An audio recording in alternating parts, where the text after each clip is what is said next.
ਵਾਹਿਗੁਰੂ ਜੀ ਕਾ ਖਾਲਸਾ ਵਾਹਿਗੁਰੂ ਜੀ ਕੀ ਫਤਿਹ। अस्सलाम वालेकुम आदाब अर्ज़ मैं ਤੁਹਾਡੀ ਹੋਸਟ ਨੀਲਮ ਕੌਰ ਤੇ ਮੈਂ ਟੀਵੀ 84 ਦੇ ਸਾਰੇ ਦਰਸ਼ਕਾਂ ਤੇ ਸਰੋਤਿਆਂ ਨੂੰ ਜੀ ਆਇਆਂ ਕਹਿੰਦੀ ਆ ਪ੍ਰੋਗਰਾਮ ਸੱਚੋ ਸੱਚ ਵਿੱਚ ਜਿਹੜੇ ਇਸ ਪ੍ਰੋਗਰਾਮ ਨਾਲ ਦੇਸ਼ਾਂ ਵਿਦੇਸ਼ਾਂ ਤੋਂ ਜੁੜ ਚੁੱਕੇ ਨੇ।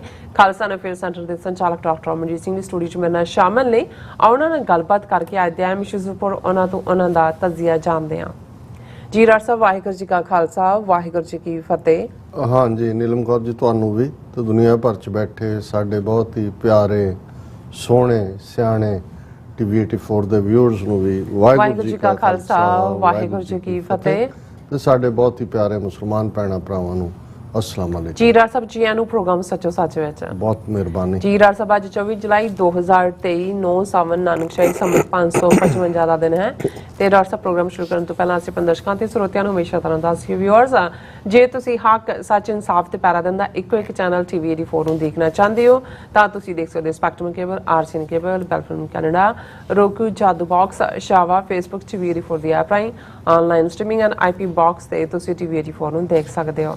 ਵਿਊਅਰਸ ਜੇ ਤੁਸੀਂ ਟੀਵੀ 84 ਨਾਲ ਜਾਂ ਪ੍ਰੋਗਰਾਮ ਸੱਚੋ ਸੱਚ ਨਾਲ ਫੇਸਬੁੱਕ ਰਾਹੀਂ ਜੁੜੇ ਤਾਂ ਇਸ ਨੂੰ ਵੱਧ ਲਾਈਕ ਕਰੋ ਤੇ ਸ਼ੇਅਰ ਕਰੋ ਅਤੇ ਨਾਲ ਹੀ YouTube ਤੇ ਸਬਸਕ੍ਰਾਈਬ ਵੀ ਕਰੋ। ਇਹ ਵੀ ਦੱਸ ਦਿਓ ਕਿ ਤੁਸੀਂ ਟੀਵੀ 84 ਦੀ ਐਪ ਨੂੰ ਐਂਡਰੋਇਡ ਐਂਡ ਐਪ ਸਟੋਰ ਤੇ ਡਾਊਨਲੋਡ ਕਰਕੇ ਜੋ ਟੀਵੀ 84 ਦੀ ਲਾਈਵ ਸਟ੍ਰੀਮ ਹੈ ਇਸ ਨੂੰ ਤੁਸੀਂ 24 ਆਵਰਸ ਦੇਖ ਸਕਦੇ ਹੋ। ਸੋ ਵਿਊਅਰਸ ਪ੍ਰੋਗਰਾਮ ਦੀ ਸ਼ੁਰੂਆਤ ਕਰਨ ਜਾ ਰਹੇ ਹਾਂ। ਇਸ ਵੀਕ ਦਾ ਪਹਿਲਾ ਪ੍ਰੋਗਰਾਮ ਕਰਨ ਜਾ ਰਹੇ ਹਾਂ ਔਰ ਆਸ ਕਰਦੇ ਹਾਂ ਜਿਹੜਾ ਤੁਹਾਡਾ ਵੀਕਐਂਡ ਹੈ ਬਹੁਤ ਹੀ ਵਧੀਆ ਗੁਜ਼ਰਿਆ ਹੋਏਗਾ। ਸੋ ਅੱਜ ਦੇ ਪ੍ਰੋਗਰਾਮ ਦੇ ਵਿੱਚ ਵੀਕਐਂਡ ਦੇ ਹਵਾਲੇ ਨਾਲ ਤੇ ਜਿਹੜੀਆਂ ਕਰੰਟ ਇਸ਼ੂ ਦੇ ਹਵਾਲੇ ਨਾਲ ਤੇ ਸਪਾਂਸਰਸ਼ਿਪ ਦੇ ਹਵਾਲੇ ਨਾਲ ਗੱਲਬਾਤ ਕਰਨ ਜਾ ਰਹੇ ਹਾਂ। ਔਰ ਆਪਾਂ ਤੁਹਾਨੂੰ ਪਹਿਲਾਂ ਹੀ ਦੱਸ ਦਈਏ ਜਿਹੜੇ ਤੁਹਾਡੇ YouTube ਦੇ ਉੱਪਰ ਮੈਸੇਜ ਹੁੰਦੇ ਨੇ ਜਾਂ Facebook ਤੇ ਲਾਈਵ ਮੈਸੇਜ ਹੁੰਦੇ ਨੇ ਉਹ ਆਪਾਂ ਪ੍ਰੋਗਰਾਮ ਦੇ ਜਿਹੜਾ 5th ਵਾਲਾ ਆਪਣਾ ਸੈਗਮੈਂਟ ਹੈ ਉਸ ਦੇ ਵਿੱਚ ਆਪਾਂ ਡਿਸਕਸ ਕਰਾਂਗੇ। ਸੋ ਅਸੀਂ ਚਾਹਾਂਗੇ ਕਿ ਜਿਹੜੇ ਤੁਹਾਡੇ ਵਿਚਾਰ ਨੇ ਤੁਹਾਡੇ ਮੈਸੇਜ ਨੇ ਉਹ ਸਾਨੂੰ ਤੁਸੀਂ ਲਿਖਦੇ ਰਹੋ। ਐਂਡ ਆਫ ਦਾ ਜਿਹੜਾ ਹੋਏਗਾ ਆਪਣਾ ਪ੍ਰੋਗਰਾਮ ਸੋ ਉਹਦੇ ਵਿੱਚ ਆਪਾਂ ਉਹਨਾਂ ਨੂੰ ਲਵਾਂਗੇ। ਸੋ ਹੁਣ ਆਪਾਂ ਆਪਣੇ ਪ੍ਰੋਗਰਾਮ ਦੀ ਸ਼ੁਰੂਆਤ ਕਰਨ ਜਾ ਰਹੇ ਹਾਂ ਅੱਜ ਦੀ ਜਿਹੜੀ ਸਪਾਂਸਰਸ਼ਿਪ ਦੇ ਵਾਲੇ ਨਾਲ ਕਿ ਅੱਜ ਦੇ ਪ੍ਰੋਗਰਾਮ ਸੱਚੋ ਸੱਚ ਨੂੰ ਸਪਾਂਸਰ ਕੀਤਾ ਗਿਆ ਹੈ ਕੈਲਗਰੀ ਤੋਂ ਨਵਤੇਜ ਸਿੰਘ ਜੀ ਵੱਲੋਂ। ਸੋ ਉਹਨਾਂ ਬੇਨਤੀ ਕੀਤੀ ਹੈ ਕਿ ਗੁਰੂ ਗ੍ਰੰਥ ਸਾਹਿਬ ਦਾ ਜਿਹੜਾ ਪੱਲਾ ਹੈ ਉਹ ਫੜੀਏ। ਜੋ ਹਾਲਾਤ ਅੱਜ ਬਣ ਗਏ ਹਨ ਜੇ ਅਸੀਂ ਆਪਣੀਆਂ ਜੜ੍ਹਾਂ ਵੱਲ ਨਹੀਂ ਮੁੜੇ ਤਾਂ ਆਉਣ ਵਾਲੀਆਂ ਪੀੜ੍ਹੀਆਂ ਦੇ ਦੇਣਦਾਰ ਹੋਵਾਂਗੇ। ਗੱਲ ਸਾਡੀ ਹੋਣ ਤੇ ਆਈ ਹੋਈ ਹੈ। ਸੋ ਆਪਣਾ ਮੁਲਕ ਲਏ ਬਿਨਾ ਸਾਡਾ ਗੁਜ਼ਾਰਾ ਨਹੀਂ ਹੈ ਔਰ ਹਰ ਜਥੇਬੰਦੀ ਜੋ ਕੌਮੀ ਘਰ ਖਾਲਿਸਤਾਨ ਲਈ ਜਦੋਜਹਿਦ ਕਰ ਰਹੀਆਂ ਨੇ ਉਹਨਾਂ ਦੀ ਵੱਧ ਤੋਂ ਵੱਧ ਸਪੋਰਟ ਕਰੋ। ਸੋ ਅੱਜ ਦੀ ਸਪਾਂਸਰਸ਼ਿਪ ਲਈ ਅਸੀਂ ਸਰਦਾਰ ਨਵਤੇਜ ਸਿੰਘ ਜੀ ਦਾ ਤਹਿ ਦਿਲ ਤੋਂ ਧੰਨਵਾਦ ਕਰਦੇ ਹਾਂ ਔਰ ਤੁਹਾਨੂੰ ਵੀ ਅਪੀਲ ਤੇ ਬੇਨਤੀ ਕਰਦੇ ਹਾਂ ਕਿ ਤੁਸੀਂ ਪ੍ਰੋਗਰਾਮ ਸੱਚੋ ਸੱਚ ਨੂੰ ਵੱਧ ਤੋਂ ਵੱਧ ਸਪਾਂਸਰ ਕਰੋ। ਸਪਾਂਸਰਸ਼ਿਪ ਲਈ ਤੁਸੀਂ ਸਾਨੂੰ ਕਾਲ ਕਰ ਸਕਦੇ ਹੋ ਸਾਡੇ ਫੋਨ ਨੰਬਰ ਤੇ 5166619184 ਸੇਮ ਨੰਬਰ ਤੇ WhatsApp ਕਰ ਸਕਦੇ ਹੋ। ਤੁਸੀਂ ਸਾਨੂੰ ਈਮੇਲ ਵੀ ਕਰ ਸਕਦੇ ਹੋ info@tv84.tv ਤੇ। ਸੋ ਵਿਊਅਰਸ ਪਹਿਲੇ ਸੈਗਮੈਂਟ ਦੇ ਵਿੱਚ ਗੱਲਬਾਤ ਕਰਨ ਜਾ ਰਹੇ ਹਾਂ ਮਨੀਪੁਰ ਵਿੱਚ ਜਿਹੜੀਆਂ ਘਟਨਾਵਾਂ ਨੇ ਉਹ ਵਾਪਰ ਰਹੀਆਂ ਉਸ ਦੇ ਹਵਾਲੇ ਨਾਲ ਆਪਾਂ ਗੱਲਬਾਤ ਕਰਨ ਜਾ ਰਹੇ ਹਾਂ ਕਿ ਮਨੀਪੁਰ ਦੀਆਂ ਜਿਹੜੀਆਂ ਘਟਨਾਵਾਂ ਨੇ ਭਾਰਤ ਦੀ ਅਖੌਤੀ ਜਮਹੂਰੀਅਤ ਦਾ ਜਿਹੜਾ ਜਲੂਸ ਹੈ ਉਹ ਕੱਢ ਕੇ ਰੱਖ ਦਿੱਤਾ ਹੈ ਔਰ ਅਖੌਤੀ ਵਿਸ਼ਵ ਗੁਰੂ ਭਾਰਤ ਦੁਨੀਆ ਦੀ ਕਚਹਿਰੀ ਵਿੱਚ ਇੱਕ ਨਾਜੀ ਤੰਤਰ ਵਾਂਗ ਉਭਰਿਆ ਹੈ ਔਰ ਨਰਿੰਦਰ ਮੋਦੀ ਦੀ ਇੰਨੀ ਹਿੰਮਤ ਵੀ ਨਹੀਂ ਹੈ ਕਿ ਉਹ ਪਾਰਲੀਮੈਂਟ ਵਿੱਚ ਖਲੋ ਕੇ ਇਸ ਵਿਸ਼ੇ ਤੇ ਬੋਲੇ। ਸੋ ਇਹੀ ਕਾਰਨ ਹੈ ਕਿ ਪਾਰਲੀਮੈਂਟ ਦੀ ਜਿਹੜੀ ਕਾਰਵਾਈ ਹੈ ਉਹ ਬਾਰ-ਬਾਰ ਠੱਪ ਹੋ ਰਹੀ ਹੈ ਔਰ ਸਿਆਣਿਆਂ ਨੇ ਠੀਕ ਹੀ ਕਿਹਾ ਕਿ ਜਿਹੜਾ ਝੂਠ ਨੂੰ ਭਾਵੇਂ 100 ਪਰਦਿਆਂ ਵਿੱਚ ਲੁਕੋ ਲਓ ਉਹ ਇੱਕ ਦਿਨ ਜੱਗ ਜ਼ਾਹਰ ਹੋ ਹੀ ਜਾਂਦਾ। ਸੋ ਇਸ ਬਾਰੇ ਆਪਾਂ ਗੱਲਬਾਤ ਕਰਨ ਜਾ ਰਹੇ ਹਾਂ। ਸੋ ਅਸੀਂ ਚਾਹਾਂਗੇ ਕਿ ਦੋਸਤਾਂ ਨੇ ਇਸੇ ਤਰ੍ਹਾਂ ਬੜੇ ਰਹਿਣਾ ਦੇਖਣ ਸੁਣ ਲਈ ਤੁਹਾਡਾ ਸਭ ਦਾ ਬਹੁਤ ਬਹੁਤ ਸ਼ੁਕਰੀਆ ਜੀ। ਡਾਕਟਰ ਸਾਹਿਬ ਕੀ ਕਹਿਣਾ ਚਾਹੋਗੇ? ਦੇਖੋ ਸਭ ਤੋਂ ਪਹਿਲਾਂ ਤਾਂ ਅਸੀਂ ਵੀ ਆਪਣੇ ਸਾਰੇ ਵਿਊਅਰਸ ਨੂੰ ਵੈਲਕਮ ਕਹਿੰਦੇ ਹਾਂ। ਨਵਾਂ ਵੀਕ ਸ਼ੁਰੂ ਹੋਇਆ ਹਾਂਜੀ ਕਿਉਂ ਨਹੀਂ ਔਰ ਅਸੀਂ ਉਹਨਾਂ ਸਾਰਿਆਂ ਦਾ ਹੀ ਸ਼ੁਕਰੀਆ ਅਦਾ ਕਰਦੇ ਹਾਂ ਜਿਨ੍ਹਾਂ ਨੇ ਪਿਛਲੇ ਦਿਨਾਂ 'ਚ ਸਾਡੀ ਸਿਹਤ ਦੀ ਜਿਹੜਾ ਕਾਮਨਾ ਕਰਦੇ ਆ ਪੋਜ਼ਿਟਿਵ ਅਰਦਾਸ ਕੀਤੀ ਦੁਆ ਕੀਤੀ। ਬਹੁਤ ਸਾਰਿਆਂ ਨੇ ਹੌਸਲੇ ਦੇ ਸੁਨੇਹੇ ਵੀ ਭੇਜੇ। ਵੈਸੇ ਜਿਹੜੇ ਸੀਜ਼ਨਲ ਸਿਕਨੈਸਿਸ ਹੁੰਦੀਆਂ ਨੇ ਫਲੂ ਹੈ ਜਾਂ ਸੋਰ ਥਰੋਟ ਹੈ ਪਰ ਇਹ ਤੁਹਾਨੂੰ ਯਾਦ ਦਹਾਨੀ ਵੀ ਕਰਵਾ ਦਿੰਦਾ। ਮੈਂ ਅਕਸਰ ਪੇਸ਼ੈਂਟ ਲਫ਼ਜ਼ ਜਿਹੜਾ ਪੇਸ਼ੈਂਸ ਚੋਂ ਹੀ ਆਇਆ ਸੋ ਜ਼ਾਹਰ ਹੈ ਕਿ ਵੀ ਜਿਹੜਾ ਸਬਰ ਹੈ ਉਹ ਵੀ ਤੁਹਾਨੂੰ ਸਿਖਾਉਂਦਾ ਹੈ ਔਰ ਇਹ ਵੀ ਯਾਦ ਦਹਾਨੀ ਕਰਵਾਉਂਦਾ ਹੈ ਕਿ ਭਾਈ ਅਲਟੀਮੇਟਲੀ ਸਭ ਕੁਝ ਵੱਡੀ ਖੇਡ ਦੇ ਵਿੱਚ ਵਾਪਰਦਾ ਹੈ ਔਰ ਕੋਈ ਵੀ ਚੀਜ਼ ਜਿਹਨੂੰ ਅਸੀਂ ਮੰਨ ਕੇ ਤੁਰਦੇ ਹਾਂ ਕਿ ਵੀ ਇਹ ਬਿਲਕੁਲ ਠੀਕ ਔਰ ਸਟੇਬਲ ਹੈ ਉਹਦੇ 'ਚ ਕਦੋਂ ਕਿਹੜਾ ਪੁਰਜਾ ਹਿੱਲ ਜਾਏ ਇਹ ਰੱਬ ਦਾ ਮਹਿਕਮਾ ਆਪਣੇ ਕੋਲ ਉਹਨੇ ਰੱਖਿਆ ਹੋਇਆ ਹੈ। ਅੱਜ ਦੇ ਪ੍ਰੋਗਰਾਮ ਨੂੰ ਵੀਰ ਨਵਤੇਜ ਸਿੰਘ ਕੈਲਗਰੀ ਉਹਨਾਂ ਨੇ ਸਪਾਂਸਰ ਕੀਤਾ। ਉਹਨਾਂ ਨੇ ਬਿਲਕੁਲ ਠੀਕ ਕਿਹਾ ਕਿ ਅਲਟੀਮੇਟਲੀ ਜੇ ਸਾਡੇ ਹਰ ਇੱਕ ਦੇ ਜੀਵਨ ਦਾ ਕੋਈ ਧੁਰ ਹੈ ਜਿਹਨੂੰ ਅਸੀਂ ਮਸ਼ੀਨਰੀ ਦੀ ਜਦੋਂ ਗੱਲ ਹੁੰਦੀ ਹੈ ਤੇ ਸੈਂਟਰਲ ਐਕਸਲ ਕਿਹਾ ਜਾਂਦਾ। ਸੈਂਟਰਲ ਐਕਸਲ ਧੁਰਾਈ ਹੁੰਦਾ, ਉਹਦੇ ਦੁਆਲੇ ਹੀ ਹਰ ਚੀਜ਼ ਘੁੰਮਦੀ ਹੈ। ਤੇ ਇਨਸਾਨੀ ਵਜੂਦ ਦਾ ਮਰਕਜ਼ ਜਾਂ ਸੈਂਟਰ ਜਾਂ ਧੁਰਾ ਤੇ ਅਲਟੀਮੇਟਲੀ ਰੱਬ ਹੈ। ਮਨ ਤੂੰ ਜੋਤ ਸਰੂਪ ਹੈ, ਆਪਣਾ ਮੂਲ ਪਛਾਣ। ਇਹ ਹਦਾਇਤ ਵੀ ਕੀਤੀ ਹੈ ਕਿ ਵੀ ਤੂੰ ਹੈ ਇਨਸਾਨ, ਤੂੰ ਬਾਡੀ ਨਹੀਂ ਹੈ, ਤੂੰ ਸਿਰਫ 5 ਤੱਤਾਂ ਦਾ ਜਾਂ ਖਾਣ ਪੀਣ ਸੌਣ ਪ੍ਰਜਨਨ ਇੱਥੋਂ ਤੱਕ ਤੂੰ ਮਹਿਦੂਦ ਨਹੀਂ ਹੈ। ਤੇਰਾ ਵਜੂਦ ਜਿਹੜਾ ਹੈ ਉਹ ਨੂਰ ਚੋਂ ਨਿਕਲਿਆ, ਉਸ ਰੱਬ ਦੀ ਜੋਤ ਚੋਂ ਨਿਕਲਿਆ। ਔਰ ਇਸੇ ਲਈ ਜਦੋਂ ਅਸੀਂ ਕਬੀਰ ਸਾਹਿਬ ਦਾ ਇਹ ਫਰਮਾਨ ਦੁਹਰਾਉਂਦੇ ਕਿ ਅਵਲ ਅੱਲਾਹ ਨੂਰ ਉਪਾਇਆ, ਕਿ ਸਭ ਤੋਂ ਪਹਿਲਾਂ ਰੱਬ ਨੇ ਨੂਰ ਪੈਦਾ ਕੀਤਾ ਔਰ ਨੂਰ ਹੀ ਰੱਬ ਦਾ ਰੂਪ ਹੈ। ਅਵਲ ਅੱਲਾਹ ਨੂਰ ਉਪਾਇਆ, ਕੁਦਰਤ ਕੇ ਸਭ ਬੰਦੇ ਏਕ ਨੂਰ ਤੇ ਸਭ ਜਗ ਉਪਜਿਆ, ਕੌਣ ਭਲੇ ਕੋ ਮੰਦਾ। ਹੁਣ ਇੱਕ ਚੋਂ ਸਭ ਦੀ ਹੋਂਦ ਹੈ। ਸੋ ਇਸ 'ਚ ਜਿੱਥੇ ਸਾਨੂੰ ਇਹ ਯਾਦ ਦਹਾਨੀ ਕਰਵਾਈ ਹੈ ਕਿ ਵੀ ਅਸੀਂ ਉਸ ਰੱਬ ਦੇ ਆਪਣੇ ਰੂਪ ਚੋਂ ਹੀ ਇਹ ਸਾਰੀ ਕ੍ਰੀਏਸ਼ਨ ਹੋਈ ਹੈ, ਉੱਥੇ ਇਹ ਵੀ ਯਾਦ ਦਹਾਨੀ ਕਰਵਾਈ ਕਿ ਉਸੇ ਹੀ ਰੱਬ ਨੇ ਸਾਰੀ ਕਾਇਨਾਤ ਨੂੰ ਪੈਦਾ ਕੀਤਾ ਹੈ, ਸਾਰੀ ਵਨਸਪਤੀ, ਐਨੀਮਲਸ, ਹਿਊਮਨ ਬੀਇੰਗਸ। ਤੇ ਫਿਰ ਉਸੇ ਹੀ ਰੱਬ ਦੇ ਪੈਦਾ ਕੀਤਿਆਂ 'ਚ ਕੌਣ ਭਲਾ ਤੇ ਕੌਣ ਮਾੜਾ ਹੋ ਸਕਦਾ ਹੈ। ਇਸ ਦਾ ਮਤਲਬ ਹੈ ਕਿ ਲੋਗਾ ਭਰਮ ਨਾ ਭੂਲੋ ਭਾਈ, ਖਾਲਕ ਖਲਕ ਖਲਕ ਮੈਂ ਖਾਲਕ ਪੂਰ ਰਹੋ ਸਭ ਥਾਈਂ। ਕਿ ਇਹ ਲੋਕੋ ਭਰਮ ਦੇ ਵਿੱਚ ਨਾ ਆਓ, ਭੁਲੇਖੇ ਦੇ ਵਿੱਚ ਨਾ ਆਓ। ਉਹ ਰੱਬ ਖੁਦ ਖਲਕਤ ਦੇ ਵਿੱਚ ਵਸਦਾ ਹੈ ਤੇ ਖਲਕਤ ਉਸ ਰੱਬ ਦੀ ਕੀਤੀ ਹੋਈ ਹੈ। ਔਰ ਇਹੀ ਜਦੋਂ ਅਸੀਂ ਇਸ ਫਿਲਾਸਫੀ ਨੂੰ ਜਾਂ ਇਸ ਫਲਸਫੇ ਨੂੰ ਸਮਝ ਲਾਂਗੇ ਤਾਂ ਫਿਰ ਜ਼ਿੰਦਗੀ ਸਿਰਫ ਸਾਡੇ ਆਪਣੇ ਤੱਕ ਮਹਿਦੂਦ ਨਹੀਂ ਹੋਏਗੀ, ਜਾਂ ਆਪਣੇ ਸੁੱਖ ਜਾਂ ਆਪਣੇ ਟੱਬਰ ਦੇ ਸੁੱਖ ਜਾਂ ਆਪਣੇ ਕਬੀਲੇ ਦੇ ਸੁੱਖ ਤੱਕ ਨਹੀਂ ਹੋਏਗੀ, ਜਿਹੜਾ ਕਿ ਅੱਜ ਬਹੁਤ ਕੁਝ ਦੇਖਣ ਨੂੰ ਚਾਰ ਚਫੇਰੇ ਨਜ਼ਰ ਵੀ ਆਉਂਦਾ ਹੈ। ਮੈਂ ਇੱਕ ਡਿਸਕਸ਼ਨ ਸੁਣ ਰਿਹਾ ਸੀ, ਉਹਦੇ 'ਚ ਇੱਕ ਸੱਜਣ ਕਹਿ ਰਹੇ ਸੀ, ਪ੍ਰੋਫੈਸਰ, ਉਹ ਕਹਿੰਦੇ ਵੀ ਜਦੋਂ ਅਸੀਂ ਗਰੋ ਹੋ ਰਹੇ ਸੀ ਤੇ ਅਕਸਰ ਸਾਡੇ ਮਾਪਿਓ ਜਾਂ ਵਡੇਰੇ ਵੱਡੇ ਸਾਨੂੰ ਜਦੋਂ ਹਦਾਇਤ ਕਰਦੇ ਸੀ ਵੀ ਜ਼ਿੰਦਗੀ 'ਚ ਤੁਸੀਂ ਭਲੇ ਬਣਨਾ ਹੈ, ਤੁਸੀਂ ਚੰਗੇ ਬਣਨਾ ਹੈ, ਤੇ ਇੱਕ ਜੁਮਲਾ ਜਾਂ ਇੱਕ ਫਰੇਜ਼ ਇਸਤੇਮਾਲ ਹੁੰਦਾ ਸੀ ਕਿ ਪੈਸਾ ਤਾਂ ਕੰਜਰਾਂ ਦੇ ਕੋਲ ਵੀ ਹੁੰਦਾ ਹੈ। ਉਹ ਕਹਿੰਦਾ ਵੀ ਹੁਣ ਤੁਹਾਨੂੰ ਇਹ ਫਰੇਜ਼ ਸੁਣਨ 'ਚ ਨਹੀਂ ਮਿਲਦਾ, ਕਿਉਂਕਿ ਇਹ ਉਹ ਪੀਰੀਅਡ ਸੀ ਕਿ ਸਿਰਫ ਇਹ ਨਹੀਂ ਸੀ ਦੇਖਿਆ ਜਾਂਦਾ ਕਿ ਕੌਣ ਪੈਸੇ ਵਾਲਾ ਹੈ, ਇਹ ਹੁੰਦਾ ਸੀ ਕਿ ਵੀ ਜਿਹਦੇ ਕੋਲ ਪੈਸਾ ਹੈ ਉਹਨੇ ਕਿੰਨੀ ਨੇਕ ਕਮਾਈ ਹੈ ਉਹਦੀ। ਔਰ ਇਸੇ ਲਈ ਸਿਰਫ ਪੈਸੇ ਨੂੰ ਕ੍ਰਾਈਟੇਰੀਆ ਰੱਖਣ ਨੂੰ ਹੀ, ਨੈਗੇਟ ਕਰਨ ਦੇ ਲਈ ਇਹ ਕਿਹਾ ਜਾਂਦਾ ਸੀ ਕਿ ਭਾਈ ਇਹ ਉੱਥੇ ਕੰਜਰਾਂ ਦੇ ਕੋਲ ਵੀ ਪੈਸਾ ਹੁੰਦਾ ਹੈ। ਇਹਦਾ ਮਤਲਬ ਇਹ ਹੈ ਕਿ ਵੀ ਤੁਸੀਂ ਉਹ ਨਹੀਂ ਬਣਨਾ ਹੈ ਤੁਸੀਂ। ਔਰ ਇਹ ਨਹੀਂ ਹੈ ਕਿ ਅਸੀਂ ਕਿਸੇ ਬਾਰੇ ਕੋਈ ਨੈਗੇਟਿਵਿਟੀ ਕਰ ਰਹੇ ਹਾਂ, ਹਾਲਾਂ ਇਹ ਇੱਕ ਬਰਾਦਰੀ ਦੇ ਤੌਰ ਦੇ ਉੱਤੇ ਜਿਹੜੀ ਹੈ ਗੱਲ ਇਵੇਂ ਬਣ ਜਾਂਦੀ ਸੀ ਕਿ ਉਹ ਲੋਕ ਜਿਹੜੇ ਆਪਣੀ ਜ਼ਮੀਰ ਵੇਚ ਕੇ ਸਿਰਫ ਤੇ ਸਿਰਫ ਧਨ ਦੇ ਲਈ ਆਪਣੇ ਤਨ ਦਾ ਵਪਾਰ ਵੀ ਕਰਦੇ ਸੀ ਔਰ ਉਸ ਦੇ ਪਿੰਪ ਵੀ ਬਣਦੇ ਸੀ।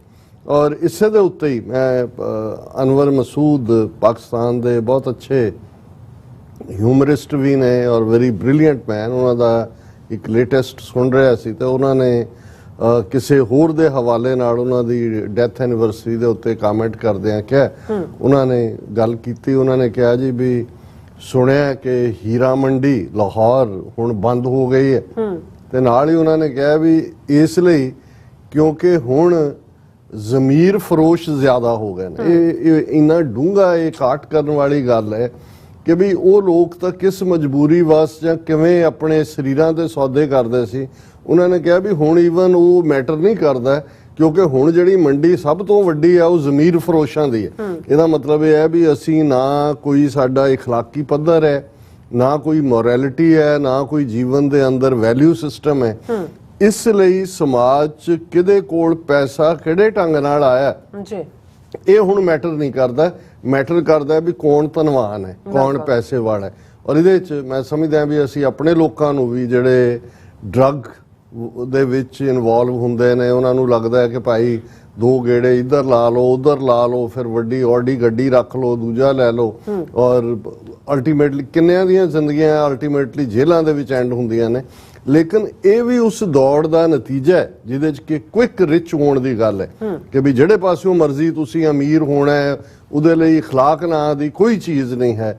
ਸੋ ਇਹ ਸਾਰੀ ਜਿਹੜੀ ਬਦ اخلاقੀ ਹੈ ਜਾਂ ਬੇਜ਼ਮੀਰਾਪਨ ਹੈ ਜਾਂ ਇਹ ਜਿਹੜਾ ਸਾਡਾ ਓਵਰਆਲ ਸਮਾਜ ਦੇ ਅੰਦਰ ਜਾਂ ਓਵਰਆਲ ਸਾਡੇ ਮਾਸ਼ਰੇ ਦੇ ਅੰਦਰ ਇੱਕ ਡੀਜਨਰੇਸ਼ਨ ਹੈ, ਉਹਦਾ ਕਾਰਨ ਇਹੀ ਹੈ ਕਿ ਜਿਹੜਾ ਜੀਵਨ ਦਾ ਧੁਰ ਹੈ ਉਹ ਸੱਚ ਨਹੀਂ ਹੈ, ਹੱਕ ਨਹੀਂ ਹੈ, ਇਨਸਾਫ ਨਹੀਂ ਹੈ। ਔਰ ਜਦੋਂ ਵੀਰ ਨਵਤੇਜ ਸਿੰਘ ਗੁਰੂ ਗ੍ਰੰਥ ਸਾਹਿਬ ਦੇ ਨਾਲ ਜੁੜਨ ਦੀ ਗੱਲ ਕਰਦੇ ਨੇ ਤੇ ਜ਼ਾਹਰ ਹੈ ਕਿ ਗੁਰੂ ਗ੍ਰੰਥ ਸਾਹਿਬ ਬਾਣੀ ਅਕਾਲ ਪੁਰਖ ਦੇ ਨਾਲ ਜੋੜਨ ਵਾਲੀ ਧੁਰ ਕੀ ਬਾਣੀ ਆਈ ਤਿੰਨ ਸਗਲੀ ਚਿੰਤ ਮਿਟਾਈ। ਇਹ ਸਾਨੂੰ ਬਾਰ-ਬਾਰ ਇਹੀ ਯਾਦ ਦਹਾਨੀ ਕਰਵਾਉਂਦੀ ਹੈ ਕਿ ਅਲਟੀਮੇਟਲੀ ਇਹ ਅਸੀਂ ਜੋ ਵੀ ਕਰਦੇ ਹਾਂ ਉਸ ਦੇ ਲਈ ਅਸੀਂ ਜਵਾਬਦੇਹ ਹਾਂ। ਔਰ ਰੱਬ ਨੇ ਇਹ ਧਰਤੀ ਸੁੰਦਰ ਧਰਤੀ ਬਣਾਈ ਹੈ, ਉਸ ਦੇ ਵਿੱਚ ਸਾਡੇ ਅੰਦਰ ਜੇ ਕਿਸੇ ਚੀਜ਼ ਦਾ ਚਾਹ ਹੋਏ ਤੇ ਬ੍ਰਹਮ ਗਿਆਨੀ ਪਰਉਪਕਾਰ ਉਮਾਹਾ ਕਿ ਅਸੀਂ ਦੂਸਰੇ ਦੇ ਕੰਮ ਆਉਣੇ ਔਰ ਇਹੀ ਸਿੱਖੀ ਦਾ ਮੂਲ ਹੈ। ਔਰ ਜ਼ਾਹਰ ਹੈ ਕਿ ਜਿਹੜੇ ਫਿਰ ਇਸ ਥਾਟ ਦੇ ਉੱਤੇ ਆ ਜਾਂਦੇ ਨੇ ਕਿ ਉਹਨਾਂ ਨੂੰ ਆਪਣਾ ਆਪਾ ਜਿਹੜਾ ਹੈ ਉਸ ਨਾਲੋਂ ਬਾਕੀਆਂ ਦੀ ਭਲਾਈ, ਜਦੋਂ ਅਸੀਂ ਸਰਬੱਤ ਦੇ ਭਲੇ ਦੀ ਅਰਦਾਸ ਵੀ ਕਰਦੇ ਹਾਂ, ਮਹਿਜ਼ ਅਰਦਾਸ ਵਾਚਕ ਨਹੀਂ ਹੈ ਜਾਂ ਸਿਰਫ ਦੁਆਗੋ ਹੋਣਾ ਨਹੀਂ ਹੈ, ਇਸ ਦੇ ਉੱਤੇ ਅਮਲ ਦਰਾਮਦ ਕਰਨਾ ਵੀ ਹੈ।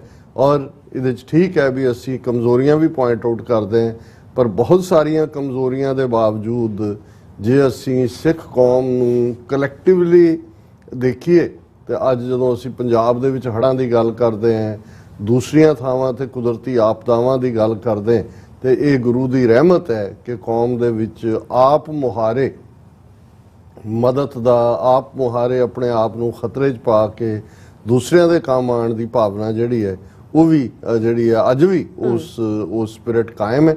ਪਰ ਜਿਹੜੀ ਦੂਸਰੀ ਗੱਲ ਵੀਰ ਨਵਤੇਜ ਸਿੰਘ ਹੋਰਾਂ ਨੇ ਕਹੀ ਕਿ ਭਾਈ ਅਸੀਂ ਆਪਣੇ ਨਿਸ਼ਾਨੇ ਵੱਲ, ਕੌਮੀ ਘਰ ਖਾਲਿਸਤਾਨ ਵੱਲ, ਕਿਉਂਕਿ ਬਹੁਤ ਕੁਝ ਜਿਹੜਾ ਹੈ ਸਾਡਾ ਆਨਰ ਜੁੜਿਆ ਹੋਇਆ ਹੈ ਆਪਣੇ ਘਰ ਦੀ ਕਾਇਮੀ ਦੇ ਨਾਲ, ਔਰ ਅਸੀਂ ਇਸ ਦੇ ਉੱਤੇ ਗੱਲ ਕਰਦੇ ਵੀ ਹਾਂ ਅਕਸਰ। ਇਸ ਨੂੰ ਹੋਰ ਵੀ ਅਸੀਂ ਐਲੈਬੋਰੇਟ ਕਰਾਂਗੇ। ਵੀਰ ਨਵਤੇਜ ਸਿੰਘ ਹੋਰਾਂ ਦਾ ਬਹੁਤ ਬਹੁਤ ਸ਼ੁਕਰੀਆ। ਮਨੀਪੁਰ ਜੋ ਘਟਨਾਕ੍ਰਮ 4 ਮਈ ਤੋਂ 3 ਮਈ ਤੋਂ ਰਾਦਰ 3 ਮਈ ਨੂੰ ਮਨੀਪੁਰ ਭਾਰਤ ਦੀ ਉੱਤਰ ਪੂਰਬ ਦੀ ਸਟੇਟ ਜਿਸ ਦੇ ਉੱਤੇ ਬੀਜੇਪੀ ਦੀ ਹਕੂਮਤ ਹੈ, ਜਦੋਂ 3 ਮਈ ਨੂੰ ਆਰਐਸਐਸ ਜਾਂ ਇਹਨਾਂ ਦਾ ਜੋ ਵੀ ਸੈੱਲ ਨਾਰਥ ਈਸਟ ਕੰਮ ਕਰਦਾ ਹੈ, ਉਹਨਾਂ ਨੇ ਇਹ ਲੈਟ ਗੋ ਜਾਂ ਗ੍ਰੀਨ ਸਿਗਨਲ ਦਿੱਤਾ ਉਸ ਥਾਂ ਦੇ ਉੱਤੇ ਐਥਨਿਕ ਕਲੀਨਜ਼ਿੰਗ ਦਾ ਜਾਂ ਹਿੰਦੂਤਵਾਦ ਦੀ ਸਰਕਾਰ ਤਾਂ ਹੈ ਹੀ ਹੈ ਕਿ ਕਿਵੇਂ ਜਿਹੜਾ ਕੁਕੀ ਕਬੀਲਾ, ਜਿਹੜਾ ਈਸਾਈ ਕਬੀਲਾ ਹੈ, ਉਸ ਦੀ ਸਫਾਈ ਵੀ ਕਰਨੀ ਹੈ, ਉਹਨਾਂ ਦੇ ਬਣਾਏ ਚਰਚਿਜ਼ ਨੂੰ, ਸਕੂਲਾਂ ਨੂੰ, ਉਹਨਾਂ ਦੇ ਹੋਰ ਪਬਲਿਕ ਅਦਾਰਿਆਂ ਨੂੰ ਵੀ ਡਿਸਟਰੋਏ ਕਰਨਾ ਹੈ ਔਰ ਉਹਨਾਂ ਦੇ ਅੰਦਰ ਇਸ ਕਦਰ ਖੌਫ ਪੈਦਾ ਕਰਨਾ ਹੈ ਕਿ ਉਹ ਵਾਪਸ ਹਿੰਦੂਤਵਾਦ ਦੇ ਫੋਲਡ ਵਿੱਚ ਵੀ ਆਣ ਤੇ ਜਾਂ ਛੱਡ ਕੇ ਦੌੜ ਜਾਣ। ਔਰ ਨਾਲ ਦੀ ਨਾਲ ਚੀਫ ਮਿਨਿਸਟਰ ਵੱਲੋਂ ਇਹ ਪ੍ਰਚਾਰ ਕੀਤਾ ਜਾਣਾ ਕਿ ਇਹ ਤਾਂ ਜਿਹੜੇ ਨੇ ਮਿਆਂਮਾਰ ਤੋਂ ਆਏ ਹੋਏ ਨੇ, ਤਾਂ ਲੋਕਲ ਹੀ ਨਹੀਂ ਨੇ, ਇਹ ਤਾਂ ਉਹ ਤਾਂ ਆਦੀਵਾਸੀ ਲਫ਼ਜ਼ ਹੀ ਨਹੀਂ ਇਸਤੇਮਾਲ ਕਰਦੇ, ਉਹਨਾਂ ਨੂੰ ਵਣਵਾਸੀ ਕਹਿੰਦੇ ਨੇ ਈਵਨ ਜਿਹੜੇ ਟਰਾਈਬਲਸ ਨੇ, ਪਰ ਇੱਥੇ ਤਾਂ ਉਹਨਾਂ ਨੂੰ ਉਹ ਟਰਾਈਬਲ ਮੰਨਣ ਤੋਂ ਵੀ ਇਨਕਾਰੀ ਨੇ। ਹਾਲਾਂਕਿ ਖੁਦ ਜਿਹੜਾ ਕਬੀਲਾ ਇਸ ਵੇਲੇ ਰੂਲਿੰਗ ਕਬੀਲਾ ਹੈ ਔਰ ਉਹਦੀ ਆਬਾਦੀ ਭਾਵੇਂ 55% ਹੀ ਹੈ, ਬੜਾ ਥਿਨ ਮੈਜੋਰਿਟੀ ਹੈ, ਇਹ ਸਾਰੇ ਇਧਰੋਂ ਯੂਪੀ ਬਿਹਾਰ ਤੋਂ, ਉਹਨਾਂ ਦੀ ਤੁਸੀਂ ਸ਼ਕਲਾਂ ਵੀ ਦੇਖੋ ਤਾਂ ਤੁਹਾਨੂੰ ਨਜ਼ਰ ਆਉਂਦੇ ਨੇ, ਪਰ ਉਹ ਆਪਣੇ ਆਪ ਨੂੰ ਟਰਾਈਬਲ ਕਹਿ ਕੇ ਦੂਸਰਿਆਂ ਪ੍ਰਤੀ ਜੋ ਉਹਨਾਂ ਦੀ ਨੀਤੀ ਸੀ ਜਦੋਂ ਉਹਨਾਂ ਨੇ ਅਨਫੋਲਡ ਕੀਤੀ। ਤੇ 4 ਮਈ ਨੂੰ ਅਸੀਂ ਇਹ ਦੇਖਦੇ ਹਾਂ ਕਿ ਕਿਸ ਲੈਵਲ ਦੇ ਉੱਤੇ ਜਿਹੜੀ ਘਟਨਾ ਲਗਭਗ 2 ਮਹੀਨੇ ਤੋਂ ਜ਼ਿਆਦਾ ਬਾਅਦ ਸਾਹਮਣੇ ਆਈ, ਕਿਉਂਕਿ ਨਾਲ ਦੀ ਨਾਲ ਉਹਨਾਂ ਨੇ ਇੰਟਰਨੈਟ ਬੰਦ ਕਰ ਦਿੱਤਾ ਕਿ ਕੋਈ ਖਬਰ ਉੱਥੋਂ ਬਾਹਰ ਨਾ ਨਿਕਲੇ। ਔਰ ਇਧਰ ਮੋਦੀ ਜਿਹੜਾ ਕਦੇ ਅਮਰੀਕਾ, ਕਦੇ ਫਰਾਂਸ, ਕਦੇ ਦੂਜਾ ਰੈੱਡ ਕਾਰਪਟ ਵੈਲਕਮ ਲੈਂਦੇ ਆ, ਜਿਹੜਾ ਉਹ ਤੁਰਿਆ ਫਿਰਦਾ ਰਿਹਾ ਔਰ ਵਿਸ਼ਵ ਗੁਰੂ ਔਰ ਉੱਥੇ ਕਿਸ ਲੈਵਲ ਦੇ ਉੱਤੇ ਸਭ ਚੱਲ ਰਿਹਾ ਸੀ। ਹਾਲਾਂ ਇਹ ਨਹੀਂ ਹੈ ਕਿ ਮਨੀਪੁਰ 'ਚ ਕੀ ਚੱਲ ਰਿਹਾ ਉਹਦਾ ਕੋਈ ਲੋਕਾਂ ਨੂੰ ਜਾਂ ਮਨੀਪੁਰੀਆਂ ਨੂੰ ਪਤਾ ਨਹੀਂ ਸੀ। ਅਸੀਂ ਜਦੋਂ 22 ਜੂਨ ਨੂੰ ਵਾਈਟ ਹਾਊਸ ਦੇ ਬਾਹਰ ਸਿੱਖ ਕੌਮ ਵੱਲੋਂ ਜ਼ੋਰਦਾਰ ਵਿਖਾਵਾ ਕੀਤਾ ਤੇ ਸਾਡੇ ਨਾਲ ਹੀ ਇੱਕ ਵੱਡਾ ਪ੍ਰੋਟੈਸਟ ਜਿਹੜਾ ਮਨੀਪੁਰ ਦੇ ਲੋਕਾਂ ਵੱਲੋਂ ਸੀ, ਜਿਹੜੇ ਵੀ ਉਹਨਾਂ ਕਬੀਲਿਆਂ ਦੇ ਜਾਂ ਉਹਨਾਂ ਦੇ ਨਾਲ ਹਮਦਰਦੀ ਰੱਖਣ ਵਾਲੇ ਹੋਰ ਵੀ ਸੈਕੂਲਰ ਮਾਈਂਡਡ ਲੋਕ ਸੀ। ਜੀ। ਸੋ ਇਹ ਨਹੀਂ ਹੈ ਕਿ ਵੀ ਇਸ ਗੱਲ ਦਾ ਪਤਾ ਨਹੀਂ ਸੀ ਇਹਨਾਂ ਨੂੰ, ਅਮਰੀਕਾ ਨੂੰ ਵੀ, ਔਰ ਈਵਨ ਯੂਕੇ ਦੇ ਵਿੱਚ ਜਦੋਂ ਫਰਾਂਸ ਦੇ ਵਿੱਚ ਮੋਦੀ ਜਾਂਦਾ ਹੈ ਤੇ ਉਸੇ ਦਿਨ ਹੀ ਜਿਹੜੀ ਯੂਰਪੀਅਨ ਪਾਰਲੀਮੈਂਟ ਹੈ ਉਸ ਦੇ ਵਿੱਚ ਮਨੀਪੁਰ ਦੇ ਉੱਤੇ ਡਿਸਕਸ਼ਨ ਹੁੰਦੀ ਹੈ। ਲੇਕਿਨ ਇਹ ਸਭ ਇਵੇਂ ਹੀ ਸੀ ਜਿਹੋ ਜਿਹੀਆਂ ਐਨੂਅਲ ਰਿਪੋਰਟਸ ਯੂਐਸ ਸਰਫ ਨੇ ਕੱਢ ਦਿੱਤੀ, ਸਟੇਟ ਡਿਪਾਰਟਮੈਂਟ ਨੇ ਕੱਢਤੀ, ਜਾਂ ਯੂਕੇ ਦੇ ਰਿਲੀਜੀਅਸ ਵਿੰਗ ਨੇ ਕੱਢ ਦਿੱਤੀ।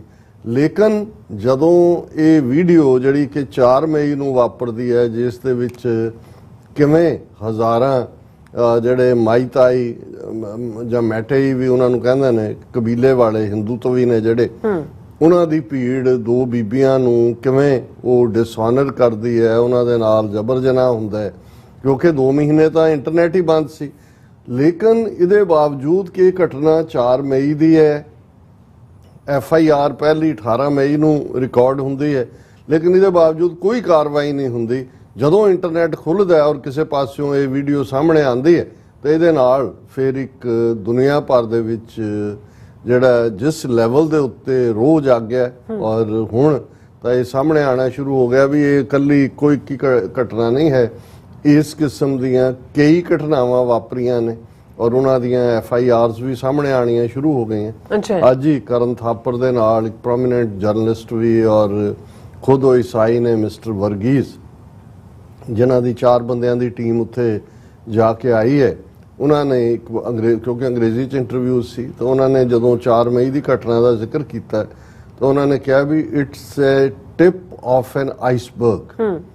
ਹੁਣ ਟਿਪ ਕੀ, ਹੁਣੇ ਅਸੀਂ ਜਦੋਂ ਆਈਸਬਰਗ ਬਰਫ਼ ਦੇ ਵੱਡੇ ਵੱਡੇ ਤੋਦਿਆਂ ਨੂੰ ਕਹਿੰਦੇ ਆ, ਜਿਹੜੇ ਵੱਡੇ ਵੱਡੇ ਗਲੇਸ਼ੀਅਰਸ ਔਰ ਦੂਸਰੇ ਹੁੰਦੇ ਨੇ ਜੀ, ਕਿ ਵੀ ਇਹ ਤਾਂ ਉਸ ਦੀ ਜਿਵੇਂ ਇੱਕ ਟਿਪ ਹੁੰਦੀ ਹੋਵੇ, ਇਹਦਾ ਮਤਲਬ ਇਹ ਹੈ ਕਿ ਇੰਨਾ ਕੁਛ ਇਸ ਦੇ ਬਿਹਾਈਂਡ ਹੋ ਰਿਹਾ। ਔਰ ਫਿਰ ਜਿੰਨੀਆਂ ਘਟਨਾਵਾਂ ਉਹਨਾਂ ਨੇ ਰਿਲੇਟ ਕੀਤੀਆਂ, 4-5 ਘਟਨਾਵਾਂ ਤਾਂ ਉਹਨਾਂ ਨੇ ਖੁਦ ਰਿਲੇਟ ਕੀਤੀਆਂ, ਉਸ ਤੋਂ ਸਾਨੂੰ ਇਹ ਅੰਦਾਜ਼ਾ ਹੋ ਸਕਦਾ ਹੈ ਕਿ ਵੀ ਉੱਥੇ ਕਿਸ ਲੈਵਲ ਦੇ ਉੱਤੇ ਹਿੰਸਾ ਅਨਲੀਸ਼ ਕੀਤੀ ਗਈ, ਔਰ ਜਿਹੜੀ ਲਗਾਤਾਰ ਅਜੇ ਵੀ ਕੀਤੀ ਜਾ ਰਹੀ ਹੈ। ਅਸੀਂ ਜਦੋਂ ਨਵੰਬਰ 84 ਦੀ ਗੱਲ ਕਰਦੇ ਹਾਂ ਤੇ ਜ਼ਾਹਰ ਹੈ ਉਹ ਆਲਮੋਸਟ 4-5 ਦਿਨ ਦੇ ਵਿੱਚ ਹੀ ਇਹਨਾਂ ਨੇ 30,000 ਤੋਂ ਜ਼ਿਆਦਾ ਸਿੱਖ ਸਾਫ਼ ਕਰ ਦਿੱਤੇ ਭਾਰਤ ਭਰ ਦੇ ਵਿੱਚ, ਔਰ ਬਿਲੀਅਨਸ ਦੀ ਪ੍ਰਾਪਰਟੀ ਜਿਹੜੀ ਹੈ ਕਰ ਦਿੱਤੀ। ਹੁਣ ਉੱਥੇ ਉਹਨਾਂ ਦੇ ਕੋਲ ਤਾਂ ਉਹ ਟਰਾਈਬਲ ਲੋਕ ਨੇ, ਕੋਈ ਭਾਵੇਂ ਡੈਥਸ ਦੀ ਗਿਣਤੀ 150 ਜਾਂ 200 ਜਾਂ ਹੋਰ 100 ਜੋੜ ਲੋ ਹੋਏਗੀ, ਪਰ ਮਕਸਦ ਤਾਂ ਉਹਨਾਂ ਨੂੰ ਮਾਰਨਾ ਵੀ ਨਹੀਂ ਹੈ। ਅਦਰਵਾਈਜ਼ ਫੌਜ ਔਰ ਦੂਜੇ ਤੀਜੇ ਜਿਹੜੇ ਹਥਿਆਰ ਇਹਨਾਂ ਨੇ, ਇਹ ਨਹੀਂ ਹੈ ਜੀ ਹਥਿਆਰ ਕਿਸੇ ਨੇ ਲੁੱਟੇ, ਇਹਨਾਂ ਨੇ ਖੁਦ ਉਹਨਾਂ ਦੇ ਕਬੀਲੇ ਵਾਲਿਆਂ ਨੂੰ, ਮਾਈਟਾਈ ਕਬੀਲਿਆਂ ਨੂੰ ਦੇ ਕੇ ਹਮਲੇ ਕਰਵਾਏ। ਉਹਨਾਂ ਦੀਆਂ ਔਰਤਾਂ ਵੀ ਅੱਗੇ ਅੱਗੇ ਹੋ ਕੇ, ਕੁਝ ਜਿਹੜੇ 1-2 ਕੇਸ ਹੁਣ ਸਾਹਮਣੇ ਆਏ ਨੇ, ਉਹਨਾਂ 'ਚ ਉਹਨਾਂ ਔਰਤਾਂ ਨੇ ਉਹਨਾਂ ਜਿਹੜੀਆਂ ਕੁੱਕੀ ਕਬੀਲੇ ਵਾਲੀਆਂ ਔਰਤਾਂ ਨੂੰ ਫੜ ਕੇ ਤੇ ਮਰਦਾਂ ਦੇ ਹਵਾਲੇ ਆਪਣਿਆਂ ਦੇ ਕੀਤਾ ਕਿ ਵੀ ਇਹਨਾਂ ਨਾਲ ਜਬਰ ਜਨਾਹ ਕਰੋ। ਸੋ ਇਸ ਕਿਸਮ ਦੀਆਂ ਜਿਹੜੀਆਂ ਖਬਰਾਂ ਨੇ ਲਗਾਤਾਰਤਾ ਨਾਲ ਆ ਰਹੀਆਂ। ਭਾਰਤ ਦੇ ਵਿੱਚ ਮੌਨਸੂਨ ਸੈਸ਼ਨ ਸ਼ੁਰੂ ਹੋਇਆ, ਪਹਿਲੇ ਦਿਨ ਹੀ ਇਸ ਦੇ ਉੱਤੇ ਮੰਗ ਹੋਈ। ਹੁਣ ਆਲਮੋਸਟ 79 ਦਿਨ 79 ਡੇਜ਼ ਇਹ 3 ਮਈ ਦੀ ਘਟਨਾ ਤੋਂ ਬਾਅਦ ਮੋਦੀ ਨੇ ਮੂੰਹ ਦੇ ਵਿੱਚ ਘੁੰਗੜੀਆਂ ਪਾਈ ਰੱਖੀਆਂ। ਜਦੋਂ ਇਹ ਘਟਨਾ ਸਾਹਮਣੇ ਆ ਗਈ, 4 ਮਈ ਵਾਲੀ ਦੀ ਵੀਡੀਓ ਸਾਹਮਣੇ ਆਈ, ਦੁਨੀਆ 'ਚ ਹੋ ਹੱਲਾ ਮਚਿਆ ਤੇ 45-46 ਸੈਕਿੰਡ ਦੀ ਉਹ ਵੀ ਪਾਰਲੀਮੈਂਟ ਦੇ ਬਾਹਰ ਪੱਤਰਕਾਰਾਂ ਜਿਹੜਾ ਉਹ ਆਪਣੇ ਬਿਆਨ ਦੇ ਵਿੱਚ ਮੋਦੀ ਕਿ ਜੀ ਭਾਰਤ ਸ਼ਰਮਿੰਦਾ ਹੈ, ਸਭ ਸ਼ਰਮਿੰਦਾ ਹੈ, ਫਲਾਣਾ ਇਹੀ, ਪਰ ਨਾਲ ਦੀ ਨਾਲ ਕਿ ਜੀ ਰਾਜਸਥਾਨ ਔਰ ਛੱਤੀਸਗੜ੍ਹ में हो, ਫਲਾਂ ਹੋ, ਢਿਮਕਾ ਹੋ। ਸੋ ਉਹਨੂੰ ਵੀ ਇੱਕ ਘਟੀਆ ਪੱਧਰ ਦੀ ਸਿਆਸੀ ਸਟੇਟਮੈਂਟ ਬਣਾ ਕੇ ਪੇਸ਼ ਕੀਤਾ। ਹਾਲਾਂਕਿ ਇਸ ਦੇ ਉੱਤੇ ਮੈਂ ਸਮਝਦਾ ਵੀ ਅਸੀਂ ਵੀ ਪਹਿਲਾਂ ਹੀ ਪਿਛਲੇ ਹਫਤੇ ਸ਼ੋਅ ਕੀਤੇ ਨੇ, ਪਰ ਦਾ ਟੈਲੀਗ੍ਰਾਫ ਕੈਲਕਟਾ ਨੇ ਬਹੁਤ ਖੂਬਸੂਰਤ ਉਹਨਾਂ ਨੇ ਇੱਕ ਵੱਡੀ ਪਿਕਚਰ ਬਣਾਈ। ਉਹਦੇ 'ਚ ਉਹਨਾਂ ਨੇ 79 ਮਗਰਮੱਛ ਜਿਹੜੇ ਨੇ ਨਿੱਕੇ ਨਿੱਕੇ ਇੱਕ ਦਿਨ ਦਾ ਇੱਕ ਮਗਰਮੱਛ, ਉਹ ਉਹਦੀ ਪਿਕਚਰ ਔਰ ਉਹਦੇ ਫਿਰ ਅਥਰੂ ਵਗਾਏ। ਅਸੀਂ ਵੀ ਕਿਹਾ ਸੀ ਕਿ ਮਗਰਮੱਛ ਦੇ ਅਥਰੂ ਜਿਹੜੇ ਫੇਕ ਹੁੰਦੇ ਨੇ, ਉਹਨਾਂ ਨੇ ਕਿਹਾ ਜੀ 79 ਦਿਨਾਂ ਬਾਅਦ ਇਹ ਮਗਰਮੱਛ ਦੇ ਅਥਰੂ ਜਿਹੜੇ ਨੇ ਇਹ ਮੋਦੀ ਦੇ ਨਿਕਲੇ ਨੇ। ਹੁਣ ਇਸ ਸਭ ਦੇ ਬਾਵਜੂਦ ਹੁਣ ਜਦੋਂ ਕੋਈ ਵੀ ਪ੍ਰਾਈਮ ਮਿਨਿਸਟਰ ਕਿਸੇ ਵੀ ਡੈਮੋਕ੍ਰੇਸੀ 'ਚ ਹੁੰਦਾ ਹੈ, ਉਹ ਆਨਸਰੇਬਲ ਹੁੰਦਾ to the parliament, to the elected people, elected representatives. ਹੁਣ ਮੋਦੀ ਦੇ ਕੋਲ ਇੰਨਾ ਹੌਸਲਾ ਹੀ ਨਹੀਂ ਹੈ, ਇਸ ਕਦਰ RSS ਵੀ ਨਾਗਪੁਰ 'ਚ ਪੈਨਿਕਡ ਹੈ, ਸਾਰੇ ਪਾਸੇ ਪੈਨਿਕਡ ਨੇ, ਕਿਉਂਕਿ ਦੁਨੀਆ ਭਰ ਦੇ ਵਿੱਚ ਇਹਨਾਂ ਦਾ ਜਨਾਜ਼ਾ ਨਿਕਲ ਰਿਹਾ। ਕਿ ਉਹ ਪਾਰਲੀਮੈਂਟ ਦੇ ਵਿੱਚ ਖਲੋ ਕੇ ਇਸ ਦੇ ਉੱਤੇ ਕੋਈ ਬਿਆਨ ਦੇ ਆਇਆ ਹੀ ਨਹੀਂ ਪਾਰਲੀਮੈਂਟ ਦੇ ਵਿੱਚ। ਹੁਣ ਪਿਛਲੇ 3 ਦਿਨ ਤੋਂ ਪਾਰਲੀਮੈਂਟ ਦਾ ਜਿਹੜਾ ਸੈਸ਼ਨ ਹੈ ਉਹ ਡਿਸਰਪਟ ਹੋ ਰਿਹਾ ਕਾਂਗਰਸ ਦੇ ਨਾਲ। ਹੁਣ ਉਹਨਾਂ ਨੇ 32-33 ਇੰਡੀਆ ਨਾਂ ਦੇ ਥੱਲੇ ਇੱਕ ਪੂਰੀ ਗਰੁੱਪਿੰਗ ਬਣਾਈ ਹੈ ਜਿਹਦੇ ਥੱਲੇ 2024 ਦੀਆਂ ਚੋਣਾਂ ਵੀ ਲੜਨੀਆਂ ਨੇ। ਉਹ ਮੰਗ ਕਰ ਰਹੇ ਨੇ ਕਿ ਵੀ ਮੋਦੀ ਆ ਕੇ ਸਟੇਟਮੈਂਟ ਦੇ ਇਹਦੇ ਤੇ। ਅਪਰ ਹਾਊਸ ਦੇ ਵਿੱਚ ਰਾਜ ਸਭਾ ਦੇ ਵਿੱਚ ਵੀ ਉਹੀ ਜਿਹੜਾ ਇੰਡੀਆ ਪਾਰਟੀਆਂ ਦਾ ਪਤਾ ਨਹੀਂ 32 ਕੇ 33 ਨੇ ਉਹਨਾਂ ਦਾ ਗਰੁੱਪ ਹੈ, ਉਹਦੇ ਵਿੱਚ ਸੰਜੇ ਸਿੰਘ ਨਾਂ ਦਾ ਜਿਹੜਾ ਕਾਫੀ ਵੋਕਲ ਹੈ ਆਮ ਆਦਮੀ ਪਾਰਟੀ ਦਾ MP, ਉਹਨੇ ਜਦੋਂ ਆ ਜਾ ਕੇ ਉਹਦੇ ਜਿਹੜਾ ਵਾਈਸ ਪ੍ਰੈਜ਼ੀਡੈਂਟ ਹੁੰਦਾ ਉਹ ਰਾਜ ਸਭਾ ਦਾ ਚੇਅਰਮੈਨ ਹੁੰਦਾ, ਧੰਨ ਕਰਕੇ ਕੌਣ ਹੈ, ਉਹਨੇ ਕਿਹਾ ਕਿ ਵੀ ਬਿਆਨ ਦਿਓ। ਤਾਂ ਉਹਨੇ ਕਿਹਾ ਜੀ ਇਹ ਸਾਰੇ ਸੈਸ਼ਨ ਲਈ ਜਿਹੜਾ ਉਹ ਸਸਪੈਂਡਡ, ਉਹਨੂੰ ਬਾਹਰ ਕੱਢਤਾ ਰਾਜ ਸਭਾ ਚੋਂ। ਔਰ ਹੁਣ ਬਾਹਰ ਨਿਕਲ ਕੇ ਸਾਰੇ ਪਾਰਲੀਮੈਂਟੇਰੀਅਨ ਜਿਹੜੇ ਨੇ ਆਪੋਜੀਸ਼ਨ ਵਾਲੇ ਉਹ ਗਾਂਧੀ ਦੇ ਸਟੈਚੂ ਦੇ ਉੱਤੇ ਧਰਨੇ ਤੇ ਬੈਠੇ ਹੋਏ ਨੇ। ਔਰ ਦੂਸਰਾ ਸੋ ਇੱਕ ਪਾਸੇ ਜ਼ਾਹਰ ਹੈ ਕਿ ਵੀ ਜਿਸ ਗੱਲ ਨੂੰ ਲੁਕਾਉਣ ਦੇ ਲਈ ਅਸੀਂ ਦੇਖਦੇ ਹਾਂ ਵੀ 3-4 ਮਈ ਦੀਆਂ ਘਟਨਾਵਾਂ ਕਿਵੇਂ ਮਹੀਨਿਆਂ ਵਧੀ ਉੱਥੇ ਉਹ ਲਗਾਤਾਰਤਾ ਨਾਲ ਐਥਨਿਕ ਕਲੀਨਜ਼ਿੰਗ ਚੱਲ ਰਹੀ ਹੈ ਔਰ ਕੋਈ ਨਹੀਂ ਸੀ। ਲੇਕਿਨ ਅਲਟੀਮੇਟਲੀ ਜਿਵੇਂ ਤੁਸੀਂ ਕਿਹਾ ਕਿ ਵੀ ਸੱਚ 100 ਪਰਦੇ ਫਾੜ ਕੇ ਵੀ ਬਾਹਰ ਆ ਜਾਂਦਾ। ਤੁਸੀਂ ਉਸ ਨੂੰ ਜਿੰਨਾ ਮਰਜ਼ੀ, ਹਾਲਾਂਕਿ ਸਿਆਣਿਆਂ ਦੇ ਇਸ ਦੇ ਉੱਤੇ ਬਹੁਤ ਅਖਾਣ ਨੇ, ਲੇਕਿਨ ਕਈ ਵਾਰ ਕੁਦਰਤ ਨੇ ਵੀ ਆਪਣਾ, ਕੁਦਰਤ ਦਾ ਇੱਕ ਨਿਜ਼ਾਮ ਹੁੰਦਾ ਕਿ ਵੀ ਇੱਕ ਪਾਸੇ ਜਦੋਂ ਕਿ ਮੋਦੀ ਦੇ ਸਪੋਰਟਰਸ ਵੱਲੋਂ ਇੱਥੇ ਵੀ ਉੱਥੇ ਵੀ ਪੂਰਾ ਗੁੱਡਾ ਬੰਨਿਆ ਜਾ ਰਿਹਾ ਸੀ ਕਿ ਜੀ ਮੋਦੀ ਹੁਣ ਵਿਸ਼ਵ ਗੁਰੂ ਬਣ ਗਿਆ। ਦੇਖੋ ਬਾਈਡਨ ਨੇ ਕਿਵੇਂ ਉਹਨੂੰ ਰੈੱਡ ਕਾਰਪੇਟ ਵੈਲਕਮ ਦਿੱਤਾ, ਫਰਾਂਸ ਦੇ ਪ੍ਰੈਜ਼ੀਡੈਂਟ ਮੈਕਰਨ ਨੇ ਤਾਂ ਉਹਦੇ ਪੈਰੀਂ ਹੱਥ ਲਾ ਲਿਆ ਔਰ ਹੁਣ ਵਿਸ਼ਵ ਗੁਰੂ ਤੇ ਫਲਾਣਾ ਤੇ ਢਿਮਕਾ। ਇੱਕ ਘਟਨਾ, ਹਾਲਾਂਕਿ ਇਹ ਨਹੀਂ ਹੈ ਵੀ ਇਹ ਪਹਿਲੀ ਵਾਰ ਹੋਇਆ ਜਾਂ ਅਖੀਰਲੀ ਵਾਰ ਹੋਏਗਾ। ਅਸੀਂ ਆਲਰੇਡੀ ਨਵੰਬਰ 84, 2002 ਗੁਜਰਾਤ, 2008-9 ਦੇ ਵਿੱਚ ਕੰਧਮਾਲ ਔਰ ਉੜੀਸਾ ਦੇ ਵਿੱਚ, ਫਿਰ ਉੜੀਸਾ ਦੇ ਵਿੱਚ ਹੀ ਜੋ ਕੁਛ ਜਿਹੜਾ ਡਾਕਟਰ ਗ੍ਰੈਮ ਔਰ ਉਹਦੇ 2 ਬੱਚਿਆਂ ਨੂੰ ਜਿਉਂਦੇ ਸਾੜਨ ਦੀ ਘਟਨਾ ਸੀ, ਔਰ ਕਿਵੇਂ ਭਾਰਤ ਭਰ ਦੇ ਵਿੱਚ ਗੁਜਰਾਤ ਹੋਏ, ਯੂਪੀ ਹੋਏ, ਦਲਿਤ ਬੱਚੀਆਂ ਦੇ ਨਾਲ, ਆਦੀਵਾਸੀ ਬੱਚੀਆਂ ਦੇ ਨਾਲ ਕੀ ਹੁੰਦਾ। ਲੇਕਿਨ ਕਈ ਵਾਰ ਕਿਸੇ ਘਟਨਾ ਦਾ ਕੁਛ ਇਸ ਕਿਸਮ ਦਾ ਦਬਾਅ ਬਣਦਾ ਕਿ ਉਸ ਦੇ ਵਿੱਚ ਸਭ ਕੁਝ ਹੀ ਉਛਲ ਕੇ ਬਾਹਰ ਆ ਜਾਂਦਾ।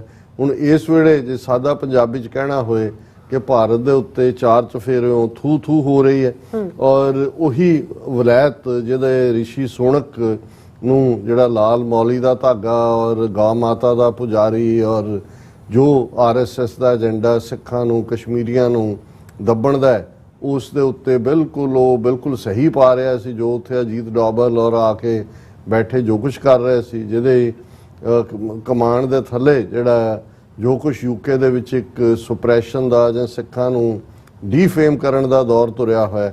ਹੁਣ ਉਸੇ ਬ੍ਰਿਟਨ ਦੇ ਵਿੱਚ ਹੀ ਉਸੇ ਪਾਰਲੀਮੈਂਟ ਦੇ ਵਿੱਚ ਮੋਦੀ ਦਾ ਜਲੂਸ ਨਿਕਲ ਰਿਹਾ ਔਰ ਇਹਦੇ ਤੇ ਕਵਰੇਜ ਦੁਨੀਆ ਭਰ 'ਚ ਹੈ ਕਿ ਭਾਈ CNN ਤੇ ਚੱਲ ਰਿਹਾ ਹੈ, ਨਿਊਯਾਰਕ ਟਾਈਮਜ਼ ਨੇ ਇਸ ਦੇ ਉੱਤੇ ਬਹੁਤ ਸਟਰੋਂਗ ਲਾਈਨ ਲਈ ਹੈ, ਗਾਰਡੀਅਨ ਨੇ ਲਈ ਹੈ। ਤੇ ਬ੍ਰਿਟਨ ਦੀ ਪਾਰਲੀਮੈਂਟ ਦੇ ਵਿੱਚ ਜਿਹੜੀ ਇਸੀ ਰਿਸ਼ੀ ਸੋਨਕ ਦੀ ਸਪੈਸ਼ਲ ਐਨਵੋਏ ਹੈ ਰਿਲੀਜੀਅਸ ਮੈਟਰਸ ਦੇ ਉੱਤੇ, ਉਸ ਦਾ ਨਾਮ ਹੈ ਫਿਓਨਾ ਬਰੂਸ।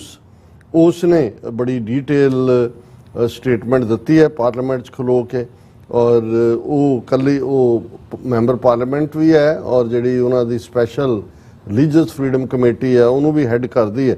ਉਹਨੇ ਇਹ ਕਿਹਾ ਕਿ ਮਨੀਪੁਰ ਦੀ ਹਿੰਸਾ ਦੇ ਵਿੱਚ ਸੈਂਕੜਿਆਂ ਚਰਚ ਸਾੜੇ ਗਏ ਨੇ ਔਰ ਇਹ ਜੋ ਵੀ ਹੋਇਆ ਇਹ ਸੋਚੀ ਸਮਝੀ ਸਾਜ਼ਿਸ਼ ਹੈ। ਇਹ ਬੜੀ ਕੀਮਤੀ ਗੱਲ ਹੈ ਕਿਉਂਕਿ ਹੁੰਦਾ ਜੀ ਹੁਣ ਉਹ ਉੱਥੇ ਆਪਣੇ ਮੀਡੀਆ ਰਾਹੀਂ ਤਾਂ ਇਹੀ ਪ੍ਰਭਾਵ ਦੇਣ ਦੀ ਕੋਸ਼ਿਸ਼ ਕਰ ਰਹੇ ਸੀ ਜੀ ਦੇਖੋ ਇਹ ਕਬੀਲਿਆਂ ਦੀ ਲੜਾਈ ਹੈ, ਮਾਈਟਾਈ ਔਰ ਕੁਕੀ ਇਹ ਪਹਿਲਾਂ ਵੀ ਲੜਦੇ ਰਹੇ ਨੇ ਦੂਜੀ, ਪਰ ਉਹਨੇ ਕਿਹਾ ਜੀ ਸੈਂਕੜਿਆਂ ਚਰਚਾਂ ਦਾ ਸਾੜਿਆ ਜਾਣਾ, ਇਹ ਜੋ ਕੁਝ ਚੱਲ ਰਿਹਾ ਉੱਥੇ ਸੋਚੀ ਸਮਝੀ ਸਾਜ਼ਿਸ਼ ਹੈ। ਉਹਨੇ ਕਿਹਾ ਮਈ ਤੋਂ ਬਾਅਦ ਹੀ ਸੈਂਕੜਿਆਂ ਚਰਚ ਸਾੜੇ ਗਏ, ਕਈ ਬਿਲਕੁਲ ਤਬਾਹ ਕਰ ਦਿੱਤੇ ਗਏ, 100 ਤੋਂ ਜ਼ਿਆਦਾ ਲੋਕ ਮਾਰੇ ਗਏ, 50,000 ਤੋਂ ਜ਼ਿਆਦਾ ਰਿਫਿਊਜੀ ਨੇ। ਨਾ ਸਿਰਫ ਚਰਚ ਬਲਕਿ ਸਕੂਲਾਂ ਨੂੰ ਵੀ ਨਿਸ਼ਾਨਾ ਬਣਾਇਆ ਗਿਆ। ਇਹ ਸਾਰੇ ਤੋਂ ਸਪਸ਼ਟ ਹੈ ਕਿ ਇਹ ਕਿਸੇ ਯੋਜਨਾ ਦੇ ਤਹਿਤ ਕੀਤਾ ਜਾ ਰਿਹਾ ਹੈ। ਧਰਮ ਇਹਨਾਂ ਹਮਲਿਆਂ ਦੇ ਪਿੱਛੇ ਵੱਡਾ ਫੈਕਟਰ ਹੈ। ਹੁਣ ਕਿਸੇ ਨੂੰ ਕੋਈ ਭੁਲੇਖਾ ਨਹੀਂ ਹੈ ਕਿ ਵੀ ਇਹ ਕੋਈ ਟ੍ਰਾਈਬਲ ਵਾਇਲੈਂਸ ਨਹੀਂ ਹੈ ਕਿ 2 ਕਬੀਲੇ ਆਪਸ 'ਚ ਲੜ ਰਹੇ ਨੇ। ਬ੍ਰਿਟਿਸ਼ ਪਾਰਲੀਮੈਂਟ 'ਚ ਖਲੋ ਕੇ ਉਹਨਾਂ ਦੀ ਜਿਹੜੀ ਰਿਲੀਜੀਅਸ MP ਵੀ ਹੈ ਔਰ ਰਿਲੀਜੀਅਸ ਉਸ ਵਿੰਗ ਦੇ ਇੰਚਾਰਜ ਵੀ ਹੈ, ਉਹਦੀ ਇਹ ਸਟੇਟਮੈਂਟ ਹੈ। ਨਾਲ ਹੀ ਉਹਨੇ ਕਿਹਾ कि भी इस सब के बावजूद बहुत घट रिपोर्टिंग हो रही है, लोग मदद की गुहार ला रहे हैं और उन्होंने कहा भी चर्च ऑफ इंग्लैंड जिहड़ा है वो इस सारे दे विच की कर रहा है। हुण इस गल का ध्यान रहे कि भी बेशक सिस्टम पार्लीमेंटरी है यूके दे विच, पर जिहड़ा किंग है जिवें हुण चार्ल्स है वो चर्च ऑफ इंग्लैंड का मुखिया भी है, इक्को वेले वो चर्च ऑफ इंग्लैंड भी हैड करता है और मुल्क का किंग भी है। फिर क्योंकि ब्रूस ने international religious freedom and belief alliance जिहड़ी है उस दे उत्ते भी गल कीती, उस तो पहला उसकी डेविड कैंपनेल ने उसकी रिपोर्ट दित्ती सी और उन्होंने कहा कि भी ये जिहड़ा है ये कई चिरां तो चल रहा सी और जो हुण चल रहा इसदा मतलब ये है भी ईवन जिहड़ा इंटरनेशनल हक है धर्म स्थानां ते इकट्ठे होकर इबादत करन दा मणिपुर दे विच वो हक भी खो लिया गया है, क्योंकि सैकड़ियां की गिणती चर्च साड़े गए हैं। इस तरह बच्चों की एजुकेशन का जिहड़ा मुढ़ला हक है वो भी खो लिया गया, क्योंकि स्कूल भी जिहड़े ने वो साड़े गए और तबाह किए गए हैं। और इस तरह फिर पार्लीमेंट दे विच सैकंड चर्च स्टेट के कमिश्नर ने पार्लीमेंटेरियन एंड्रियो सॉलिस, उन्होंने ईवन BBC ਨੂੰ भी रगड़ा दिता। उन्होंने कहा जो उत्थे चल रहा है 3 मई तो लैके उहदी तुसी कोई रिपोर्टिंग बहुती नहीं की, बहुत उहदी रिपोर्टिंग करने की लोड़ सी। और उन्होंने कहा भी असीं इस नूं आर्च बिशप ऑफ कैंटरबरी जिहड़ा है उस दे तक भी लैके जा रहे हैं ताकि ये गल सामने आए कि भाई उत्थे की चल रहा है। उन्होंने उस रिपोर्ट का भी किया, उन्होंने कहा भी कित्थे है भारत की फौज, कित्थे ने उन्हों दे सुरक्षा दस्ते जिन्हां दा बड़ा गुण गायन किया जाता है कि पिछले 2 महीने तो ज़्यादा तो 79 दिन तो ज़्यादा हुण जो तुसीं गल कर रहे हैं हफ्ता तो सानू हो गया गल करदे। सो असीं समझदे हैं भी हुण कल्ला ये नहीं है भी उत्थों तक सीमित है। जो तुसीं खबर देखदे हो Manipur violence Meiteis reach Assam from Mizoram after threat from ex militant groups over viral video. हुण क्योंकि मणिपुर दे विच तां इन्हां दी हुकूमत है BJP दी और वो जिहड़ा चीफ मिनिस्टर है वो माइटस है, वो अगे अगे होके हिस्सा करवा रहे। लेकिन मिजोरम च जिहड़ा इन्हां दा BJP का ही वाइस प्रेजिडेंट से उन्हें रिजाइन किया, क्योंकि ये कुकी ट्राइब वाले ना सारिया स्टेटां च ही ने, थोड़ा थोड़ा नंबर है उन्होंने। हुण उन्होंने मिजोरम दे विच इन्हां नूं धुर लिया माइटस नूं, उत्थों हुण वो दौड़े ने कि दूजा। सो मतलब ये है भी इस वेले जिहड़ा नॉर्थ ईस्ट है वो पूरी तरह सड़ रहा है, उस पासे वाल वध रहा है और इन्हां दा जुलूस निकल रहा। और इहदे ते कांग्रेस ने कहा कि prime minister Modi scared of speaking on Manipur inside parliament. उन्हें कहा जी वो डेयर ही नहीं कर पा रहा कि भी वो आके बोले। और अमित शाह हालांकि कह रहे जी असी डिबेट लई तैयार हैं, असी दूजे हैं, ओपोजिशन नहीं चाहती। पर ये ठीक है ओपोजिशन की डिमांड कि मोदी हैड करता है इंडियन स्टेट नूं, मोदी आके जिहड़ा इस दे उत्ते क्लीयरली अपना स्टैंड दे कि भी जो उत्थे चल रहा है। इन्ना वक्त बीतण के बावजूद पहला तो ये सारिया खबरां क्यों दबाइयां गईयां और की एक्शन लिया गया, पर अजे तक तो इन्होंने इन्ना भी नहीं किया है कि चीफ मिनिस्टर नूं ही कहण कि भी तू इस्तीफा दे दे। हालांकि जी मणिपुर की गवर्नर है बीबी, उन्हें भी कहा जी मैं जिंदगी च इदां दे दिन कदे नहीं देखे जां दूजे। लेकिन क्योंकि जो मणिपुर का CM कर रहा है ये नहीं है भी उहदे तो कंट्रोल नहीं होया जां कंट्रोल नहीं कर रहे, जो कर रहा है यही नागपुर का एजेंडा है कि 2-4 दिन रौला पैंदा हुंदा है, उस तो बाद चुप हो जाता है। तो इन्हां दी सफाई करो ईसाइयां दी, क्योंकि यही बिल्कुल जो नाजी आइडियोलॉजी की तरज के उत्ते कर रहे हैं वो मुसलमानां नाल होए, ईसाइयां नाल होए, सिखां नाल होए, दलितां नाल होए, क्योंकि इन्हां ने मनु समृति के तहत ही राज करने। पर एक चंगी गल है कि जिहड़ा इन्हां दा झूठ का गुड्डा इन्हां ने काफ़ी देर का बन्निया होया सी वो घट्टो घट्ट दुनिया की कचहरी दे विच European parliament, British parliament, CNN और इंटरनेशनल मीडिया इसकी चर्चा करता है। तो भारत का जिहड़ा ये झूठ का फेक इंडिया नूं जिवें सुपर पावर बनाया होया सी उन्होंने, उहदा काफ़ी पाज मलम्मा जिहड़ा है वो उगड़ गया जी। डॉक्टर साहब तुहाडा बहुत बहुत शुक्रिया। साथी ने ब्रेक और ब्रेक ते जाण तों पहलां ਅਸੀਂ ਆਪਣੇ ਦਰਸ਼ਕਾਂ ਤੇ ਸਰੋਤਿਆਂ ਨੂੰ ਅਪੀਲ ਤੇ ਬੇਨਤੀ ਕਰਦੀ ਵਿਊਅਰਸ ਜਿਸ ਤਰ੍ਹਾਂ ਕਿ ਤੁਸੀਂ ਜਾਣਦੇ ਹੋ ਕਿ TV 84 ਇੱਕ ਪੰਥਕ ਚੈਨਲ ਹੈ ਔਰ TV84 ਦੀ ਚੜ੍ਹਦੀ ਕਲਾ ਲਈ ਵੱਧ ਤੋਂ ਵੱਧ ਡੋਨੇਟ ਕਰੋ। ਡੋਨੇਟ ਕਰਨ ਲਈ ਸਾਡੀ ਵੈਬਸਾਈਟ TV84.tv ਤੇ ਜਾ ਕੇ ਪੇਪਲ ਦੀ ਵਰਤੋਂ ਕਰਕੇ ਵਨ ਟਾਈਮ ਡੋਨੇਟ ਕਰ ਸਕਦੇ ਹੋ, ਮੰਥਲੀ ਡੋਨੇਟ ਵੀ ਕਰ ਸਕਦੇ ਹੋ। ਤੁਸੀਂ TV84 ਦੇ ਨਾਮ ਤੇ ਚੈੱਕ ਬਣਾ ਕੇ ਸਾਨੂੰ ਮੇਲ ਵੀ ਕਰ ਸਕਦੇ ਹੋ ਸਾਡੇ ਇਸ ਪਤੇ ਤੇ 36-01 37th Avenue, Long Island City, New York 11101 USA, ਜਾਂ ਫਿਰ ਤੁਸੀਂ ਸਾਨੂੰ ਫੋਨ ਰਾਹੀਂ ਵੀ ਸੰਪਰਕ ਕਰ ਸਕਦੇ ਹੋ 5166619184। ਤੁਸੀਂ ਸਾਨੂੰ ਈਮੇਲ ਵੀ ਕਰ ਸਕਦੇ ਹੋ info@tv84.tv ਤੇ। ਅਸੀਂ ਤੁਹਾਡੇ ਤਹਿ ਦਿਲ ਤੋਂ ਸ਼ੁਕਰਗੁਜ਼ਾਰ ਹੋਵਾਂਗੇ। ਸੋ ਇੱਥੇ ਲੈਂਦੇ ਹਾਂ ਬ੍ਰੇਕ। ਵਿਊਅਰਸ, ਤੁਸੀਂ ਸਾਨੂੰ ਇਸੇ ਤਰ੍ਹਾਂ ਬਣੇ ਰਹਿਣਾ। ਮਿਲਦੇ ਹਾਂ after this short break.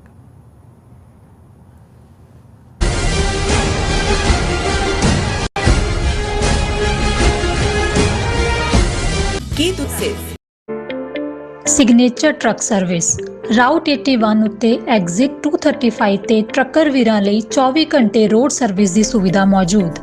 Heavy duty repair, oil change, ਪੁਰਾਣੇ ਅਤੇ ਨਵੇਂ tyre, computer diagnostic, DPF cleaning, brake service ਜਾਂ ਰਸਤੇ ਵਿੱਚ ਆਈ ਹਰ ਤਰ੍ਹਾਂ ਦੀ ਰਿਪੇਅਰ ਪ੍ਰੋਫੈਸ਼ਨਲ ਟੀਮ ਵੱਲੋਂ ਕੀਤੀ ਜਾਂਦੀ ਹੈ। ਬ੍ਰੇਕਫਾਸਟ, ਲੰਚ ਅਤੇ ਡਿਨਰ ਲਈ ਪੰਜਾਬੀ ਢਾਬੇ ਦਾ ਆਨੰਦ ਵੀ ਮਾਣੋ। ਡਰਾਈਵਰ ਅਤੇ ਟਰੱਕ ਆਪਰੇਟਰ ਵੀਰ ਡਿਸਪੈਚ ਦੀ ਸਰਵਿਸ ਲਈ ਸਾਡੇ ਨਾਲ ਸੰਪਰਕ ਕਰਨ। Signature truck service 58 triangle drive, Weyers Cave, Virginia 24486।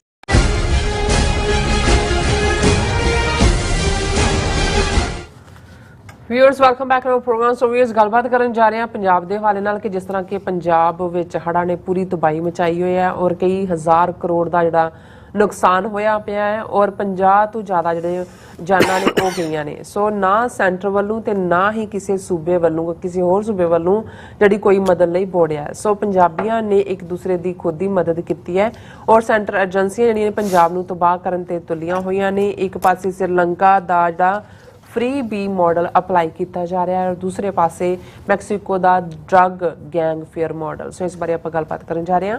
ਸੋ ਅਸੀਂ ਚਾਹਾਂਗੇ ਕਿ ਤੁਸੀਂ ਇਸੇ ਤਰ੍ਹਾਂ ਬਣੇ ਰਹਿਣਾ। ਦੇਖਣ ਸੁਣ ਲਿਆ, ਲਿਖਣ ਲਈ ਤੁਹਾਡਾ ਸਭ ਦਾ ਬਹੁਤ ਸ਼ੁਕਰੀਆ ਜੀ। ਡਾਕਟਰ ਸਾਹਿਬ, ਕੀ ਕਹਿਣਾ ਚਾਹੋਗੇ?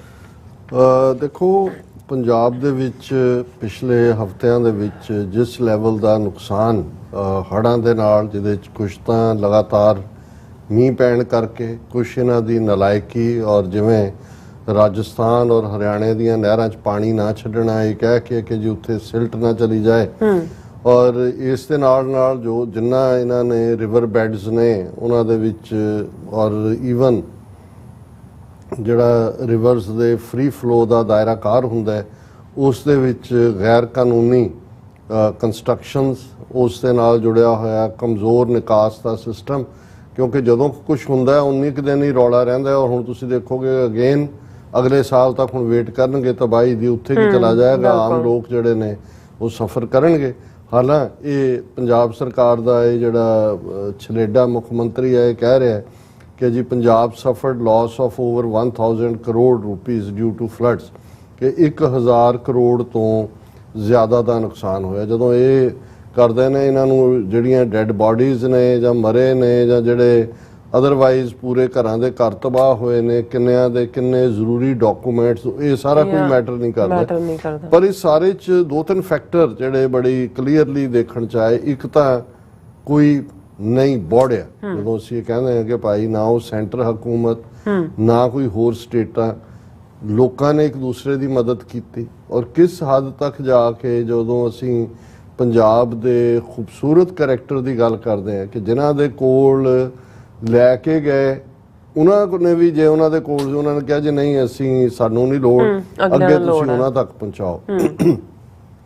ਡਾਇਸਪੋਰਾ ਸਿੱਖਾਂ ਨੇ ਕੱਲ ਵੀ ਟੈਲੀਕਾਨਫਰੰਸ ਰਾਹੀਂ, ਦੂਸਰਿਆਂ ਰਾਹੀਂ ਜਿਹੜੀਆਂ ਸਿੱਖ ਜਥੇਬੰਦੀਆਂ, ਯੂਨਾਈਟਿਡ ਸਿੱਖਸ, ਖਾਲਸਾ ਏਡ, ਕਿਉਂਕਿ ਮੁੱਢਲੇ ਦਿਨਾਂ ਦੇ ਵਿੱਚ ਤਾਂ ਲੰਗਰ ਪਾਣੀ ਦਾ ਹੁੰਦਾ ਹੈ, ਉਹ ਲੋਕਾਂ ਨੇ ਇੱਕ ਦੂਸਰੇ ਦੀ ਮਦਦ ਕੀਤੀ ਹੈ। ਲੇਕਿਨ ਅਸਲੀ ਮਦਦ ਹੁਣ ਜਿਨ੍ਹਾਂ ਗਰੀਬਾਂ ਦੇ ਘਰ ਵੀ ਡਿੱਗ ਗਏ ਔਰ ਜਿੱਥੇ ਪਾਣੀ 4-4 ਦਿਨ ਖੜਾ ਰਿਹਾ, ਉਹਨਾਂ ਦੀਆਂ ਫਾਊਂਡੇਸ਼ਨਸ ਔਰ ਐਕਸੀਡੈਂਟ ਵੀ ਹੋਣਗੇ, ਸਨੇਕ ਬਾਈਟਸ ਵੀ, ਦੂਜੇ ਵੀ, ਲੇਕਿਨ ਉਹਨਾਂ ਨੂੰ ਪੈਰਾਂ ਤੇ ਕਰਨਾ ਜਿਨ੍ਹਾਂ ਦਾ ਕੁਝ ਵੀ ਨਹੀਂ ਹੈ। ਔਰ ਇਹਦੇ 'ਚ ਅਸੀਂ ਇਹ ਅਪੀਲ ਵੀ ਕਰਾਂਗੇ ਕਿ ਇਹ ਜਿਹੜੀਆਂ organisations, United Sikhs, Khalsa aid ਜਾਂ ਹੋਰ ਵੀ ਪਿੰਡਾਂ ਜਿਹੜੇ ਆਪਣੇ ਲੈਵਲ ਦੇ ਉੱਤੇ ਮਦਦ ਕਰ ਰਹੇ ਨੇ, ਉਹਨਾਂ ਦੀ ਵੱਧ ਤੋਂ ਵੱਧ ਮਦਦ ਕੀਤੀ ਜਾਏ। ਔਰ ਇਹ ਆਲਰੇਡੀ ਇਸ ਦੇ ਉੱਤੇ ਕਾਫੀ ਇੱਥੋਂ ਵੀ ਮਦਦ ਜਾ ਰਹੀ ਹੈ।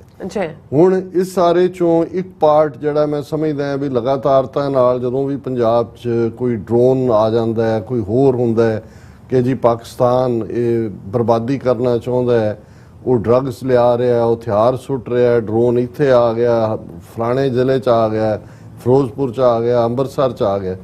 ਪਰ ਇੱਕ ਫੈਕਟਰ ਜਿਹਨੂੰ ਉਹਨਾਂ ਦੇ ਦਰਬਾਰੀ ਮੀਡੀਆ ਨੇ ਤਾਂ ਹਾਈਲਾਈਟ ਨਹੀਂ ਕਰਨਾ ਸੀ, ਸਾਡੇ ਵੀ ਕੁਝ ਕੁ ਇੰਡੀਵਿਜੂਅਲ ਚੈਨਲਸ ਨੂੰ ਛੱਡ ਕੇ ਕੋਈ ਬਹੁਤਾ ਹਾਈਲਾਈਟ ਕਿਸੇ ਨੇ ਨਹੀਂ ਕੀਤਾ, ਉਹ ਸੀ ਪਾਕਿਸਤਾਨ ਵੱਲੋਂ ਕੀਤੀ ਗਈ ਮਦਦ। ਜਦੋਂ ਕਿ ਐਨ ਫਲੱਡ ਵਾਟਰ ਖਾਸ ਤੌਰ ਤੇ ਫਿਰੋਜ਼ਪੁਰ ਵਾਲੇ ਪਾਸੇ ਫਾਜ਼ਿਲਕਾ ਆਲਮੋਸਟ ਕੁਝ ਘੰਟੇ ਦੂਰ ਸੀ ਕਿ ਵੀ ਸਾਰਾ ਫਾਜ਼ਿਲਕਾ ਡੁੱਬ ਜਾਂਦਾ ਪਾਣੀ 'ਚ। ਜਿਵੇਂ ਈਵਨ ਉਹਨਾਂ ਦੇ ਡਿਪਟੀ ਕਮਿਸ਼ਨਰ ਨੇ ਕਿਹਾ, ਪਾਕਿਸਤਾਨ ਨੇ ਆਪਣੇ ਲੋਕਾਂ ਦੀ ਸੇਫਟੀ ਨੂੰ ਵੀ ਈਵਨ ਰਿਸਕ ਤੇ ਰੱਖਦੇ ਆ ਸੁਲੇਮਾਨ ਹੈਡ ਵਰਕਸ ਦੇ ਜਿਹੜੇ ਸੀ 6 ਵੱਡੇ ਫਲੱਡ ਗੇਟ ਉਹ ਖੋਲ ਦਿੱਤੇ।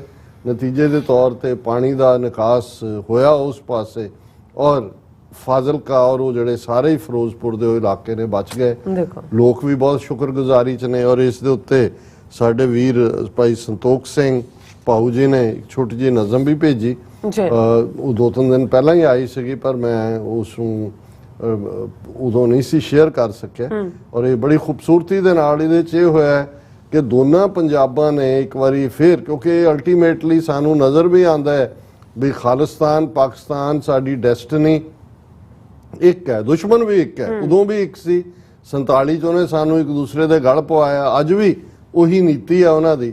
ਪਰ ਇਹ ਜਿਹੜਾ ਜੈਸਚਰ ਸੀ ਗੁੱਡਵਿਲ ਦਾ, ਇਸ ਨੂੰ ਜਿਹੜੇ ਬਿਲਕੁਲ ਜਿਹਨੂੰ ਤੁਸੀਂ ਸੰਜੀਦਾ ਸਿੱਖ ਕਹੋ ਜਾਂ ਸੰਜੀਦਾ ਮੁਸਲਮਾਨ, ਉਹਨਾਂ ਨੇ they were touched by this gesture ਕਿ ਭਾਈ ਇਸ ਮੌਕੇ ਦੇ ਉੱਤੇ ਜੇ ਕੋਈ ਬੋੜਿਆ ਤੇ ਆਪਣੇ ਭਰਾ ਜਿਹਨਾਂ ਪ੍ਰਤੀ ਕਿੰਨੀ ਨਫ਼ਰਤ ਇਹਨਾਂ ਨੇ ਸਾਡੇ ਮਨਾਂ 'ਚ ਇੱਕ ਦੂਜੇ ਦੇ ਪਾਈ ਹੋਈ ਹੈ। ਔਰ ਇਹਨਾਂ ਨੇ ਸੰਤੋਖ ਸਿੰਘ ਭਾਊ ਜੀ ਨੇ 5 ਆਬ ਦੇ ਥੱਲੇ ਉਹਨਾਂ ਦੀ ਛੋਟੀ ਜਿਹੀ ਨਜ਼ਮ ਹੈ, ਇੱਕ ਇਕਬਾਲ ਮੁਹੰਮਦ, ਦੂਜਾ ਕਰਤਾਰ ਸਿੰਘ ਸੀ ਵੀਰੇ, ਪੰਜਾਬ ਸਿੰਘ ਦੇ ਪੁੱਤ ਸੀ ਦੋਵੇਂ, ਪੰਜਾਬੀ ਮਾਂ ਦੇ ਹੀਰੇ। ਇਹ ਹੁਣ ਸਿੱਖ ਤੇ ਮੁਸਲਮਾਨ ਪੰਜਾਬੀ ਮਾਂ ਦੇ ਪੁੱਤਰ।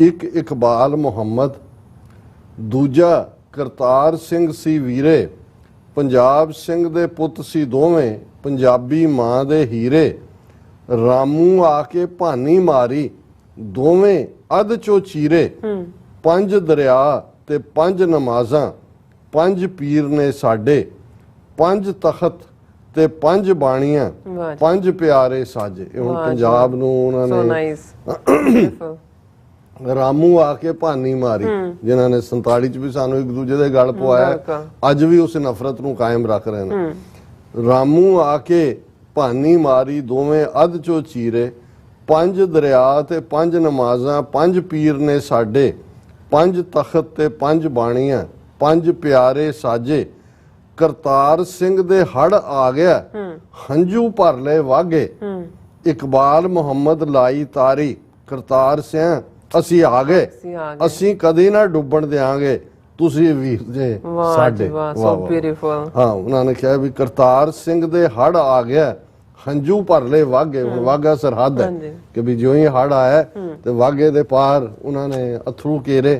ਕਰਤਾਰ ਸਿੰਘ ਦੇ ਹੜ ਆ ਗਿਆ, ਹੰਝੂ ਭਰ ਲੈ ਵਾਗੇ, ਇਕਬਾਲ ਮੁਹੰਮਦ ਲਾਈ ਤਾਰੀ, ਕਰਤਾਰ ਸਿੰਘ ਅਸੀਂ ਆ ਗਏ, ਅਸੀਂ ਕਦੇ ਨਾ ਡੁੱਬਣ ਦਿਆਂਗੇ, ਤੁਸੀਂ ਵੀਰ ਜੇ ਸਾਡੇ। ਕਈ ਵਾਰ ਇਸ ਕਿਸਮ ਦੇ ਮੌਕਿਆਂ ਤੇ, ਹਾਲਾਂ ਬੜੀ ਬਰੀਫ ਨਜ਼ਮ ਹੈ ਲੇਕਿਨ ਇਹ ਹਾਂ ਸ਼ੁਕਰਾਨਾ ਵੀ ਹੈ, ਔਰ ਇਹ ਜਿਹੜੀ ਉਹ ਸਾਂਝ ਹੈ ਉਸ ਦੀ ਇੱਕ ਜਿਹੜੀ ਆ ਉਹ ਕੰਧ ਬਣ ਕੇ ਇਹ ਹੈ ਕਿ ਭਾਈ ਆਮ ਅੰਗਰੇਜ਼ੀ ਚ ਵੀ ਅਸੀਂ ਕਹਿੰਦੇ ਆ ਇਹ friend in need is a friend in deed, ਕਿ ਜੇ ਦੋਸਤ ਤੁਸੀਂ ਪਰਖਣਾ ਹੈ ਨਾ, ਉਹ ਤਾਂ ਉਦੋਂ ਹੀ ਹੈ। ਔਰ ਈਵਨ ਅੰਗਰੇਜ਼ੀ ਚ ਇੱਕ ਹੋਰ ਐਕਸਪ੍ਰੈਸ਼ਨ ਹੁੰਦੀ ਸੀ ਕਿ in the time of prosperity friends will be 20, in the time of adversity no one in 20।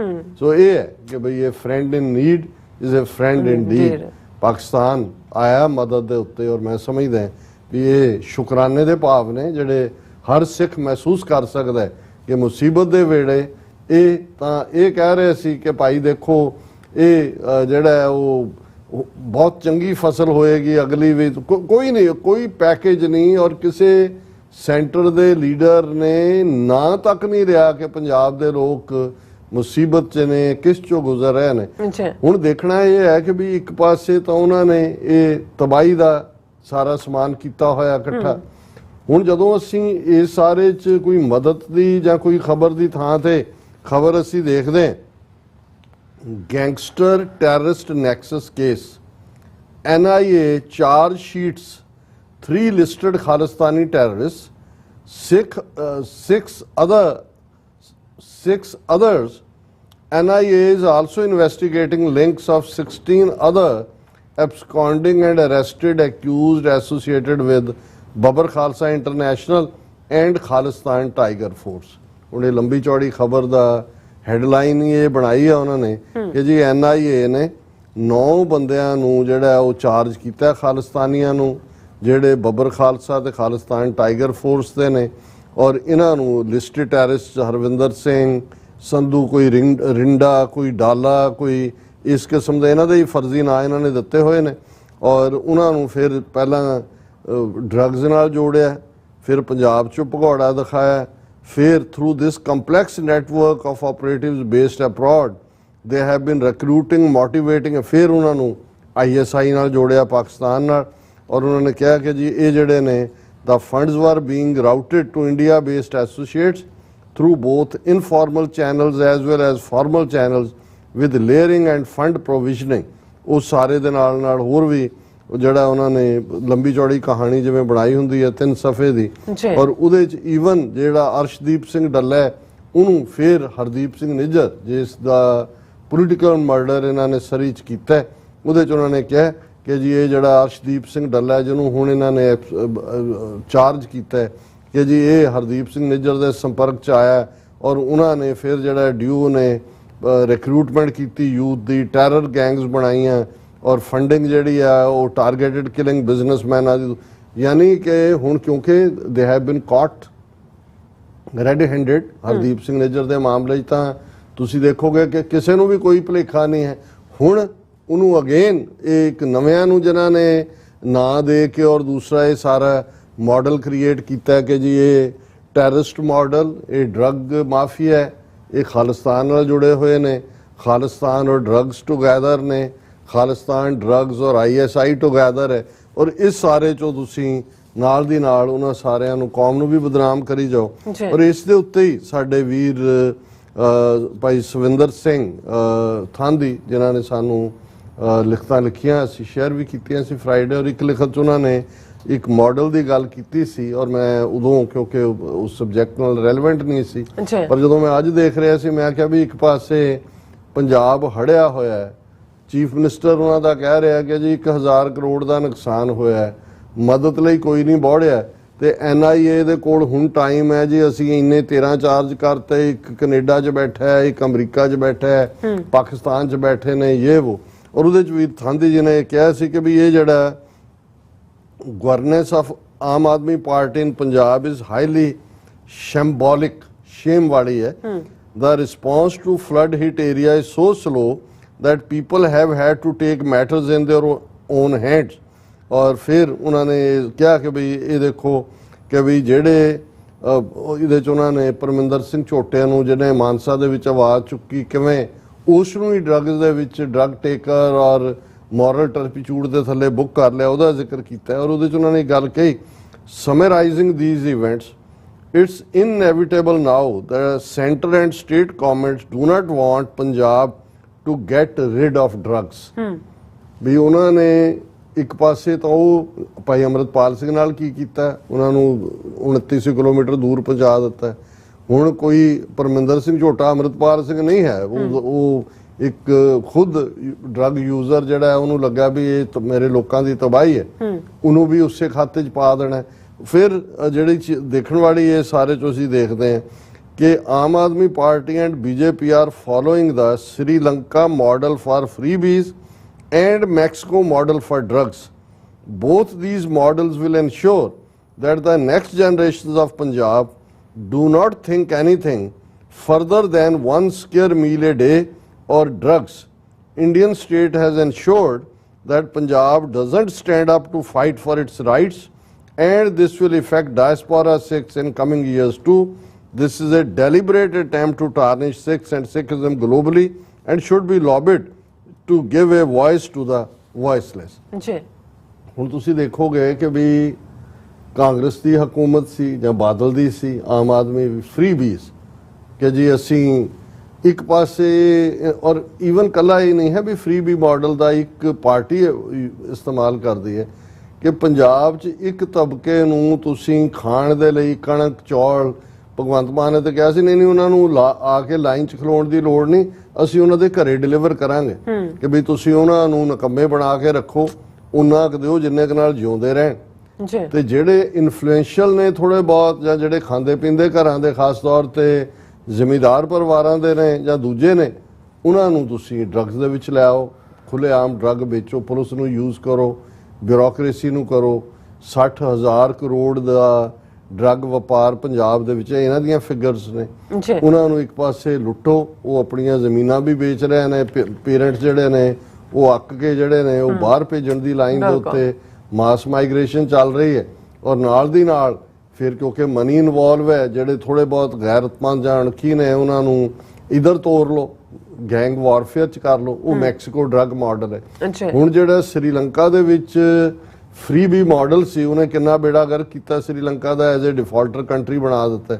ਸੋ ਇਹ ਪੰਜਾਬ ਨੂੰ ਹੌਲੀ ਹੌਲੀ ਹੌਲੀ ਧੱਕ ਕੇ ਉਸ ਪਾਸੇ ਲੈ ਗਏ ਨੇ ਕਿ ਜਿਹਦੇ 'ਚ ਅਣਖ ਗੈਰਤ ਵੀ ਜਿਹੜੀ ਹੈ ਉਹ ਡਰੱਗੀ ਔਰ ਦੂਜੇ ਰੂਪ ਦੇ ਵਿੱਚ ਭਾਵੇਂ ਤੁਹਾਨੂੰ ਨਜ਼ਰ ਆਏਗੀ ਕਿ ਜੀ ਉਹਨੇ ਉਹਦਾ ਮਾਰਤਾ, ਉਹਨੂੰ ਵੀ ਕਿਵੇਂ ਲਾਰੈਂਸ ਬਿਸ਼ਨੋਈ ਔਰ ਦੂਸਰੀਆਂ ਗੈਂਗਾਂ ਨੂੰ ਲਿਆ ਕੇ ਪੰਜਾਬ ਦੇ ਵਿੱਚ ਉਹ ਸਾਰੇ ਨੂੰ ਕੀਤਾ। ਸੋ ਜਿਹੜਾ ਜਿਵੇਂ ਥਾਂਦੀ ਸਾਹਿਬ ਨੇ ਕਿਹਾ ਕਿ ਮਕਸਦ ਇਹ ਹੈ ਕਿ ਵੀ ਪੰਜਾਬ ਨੂੰ ਬਿਲਕੁਲ ਹੈਂਡ ਟੂ ਮਾਊਥ ਕਰ ਦਿਓ, ਡਿਪੈਂਡੈਂਟ ਕਰ ਦਿਓ, ਫੀਅਰ ਫੈਕਟਰ ਪੈਦਾ ਕਰ ਦਿਓ ਇੱਕ, ਔਰ ਇਵੇਂ ਜਿਹੜੀ ਉਹਨਾਂ ਦੀ ਕੋਈ ਵੀ ਮੂਵਮੈਂਟ ਹੈ ਆਪਣੀ ਆਜ਼ਾਦੀ ਦੀ, ਹੱਕਾਂ ਦੀ, ਔਰ ਇਹ ਹੌਲੀ ਹੌਲੀ ਹੌਲੀ ਡਾਇਸਪੋਰਾ ਨੂੰ ਵੀ ਪ੍ਰਭਾਵਿਤ ਕਰਦਾ ਹੈ। ਔਰ ਉਹਨਾਂ ਨੇ ਠੀਕ ਕਿਹਾ ਕਿ ਬਈ ultimately such deplorable circumstances in Punjab only pave way for an independent sovereign nation of Kharistan and get us even closer to our destination। ਹੁਣ ਇਹ ਸਾਡਾ ਇਨਫਰੈਂਸ ਹੈ ਇਹਦੇ ਚੋਂ ਕਿ ਵੀ ਇਹ ਜਿਹੜੇ ਜਿਉਂ-ਜਿਉਂ ਇਹ ਇਸ ਕਿਸਮ ਦੇ ਮਾਡਲ, ਔਰ ਇਹ ਨਹੀਂ ਹੈ ਵੀ ਉੱਥੇ ਕੋਈ ਇੱਕ ਬੰਦਾ ਬੈਠਾ ਪੰਜਾਬ ਦੇ ਵਿੱਚ ਸੋਚਦਾ ਤੇ ਇਵੇਂ ਹੋ ਜਾਂਦਾ। ਪੰਜਾਬ ਨੂੰ ਰਨ ਹੀ ਅਜੀਤ ਡੋਵਲ ਦੀਆਂ ਏਜੰਸੀਆਂ ਕਰ ਰਹੀਆਂ। ਪੰਜਾਬ ਦੇ 22-23 ਜ਼ਿਲ੍ਹਿਆਂ ਦੇ ਡਿਸਟ੍ਰਿਕਟ ਹੈੱਡਕੁਆਰਟਰਸ ਦੇ ਵਿੱਚ NIA ਦੇ state of the art offices ਨੇ, ਟਾਰਚਰ ਦੇ ਸੈੱਲ ਬਣੇ ਹੋਏ ਨੇ।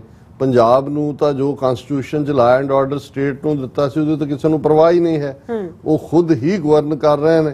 ਤੇ ਜਿਹੜਾ ਉਹਨਾਂ ਨੂੰ ਲੱਗਦਾ ਹੈ ਕਿ ਬਈ ਇਹ ਥੋੜਾ ਬਹੁਤ ਸਿਰ 'ਚ ਕੱਢਣ ਵਾਲਾ, ਚੁੱਕਣ ਵਾਲਾ ਹੈ, ਉਹਨੂੰ ਤੁਸੀਂ ਆ ਜੋ NIA ਰੱਖੀ ਹੋਈ ਹੈ ਕਿ ਤੁਸੀਂ ਉਹਦੇ ਡਰੱਗ ਨੈਕਸਸ ਨਾਲ ਜੋੜ ਦਿਓ। ਬਾਹਰ ਉਹਨਾਂ ਦਾ ਨੈਟਵਰਕ, ਜਿਵੇਂ ਇਹਨਾਂ ਨੇ ਆਪਣੇ ਗੈਂਗਸਟਰ ਭੇਜੇ ਹੋਏ ਨੇ, ਇੱਥੇ ਵਾਇਲੈਂਸ ਦਾ ਦੌਰਾ ਸ਼ੁਰੂ ਕਰਕੇ ਇੱਕ ਫੀਅਰ ਫੈਕਟਰ ਵੀ ਪੈਦਾ ਕੀਤਾ।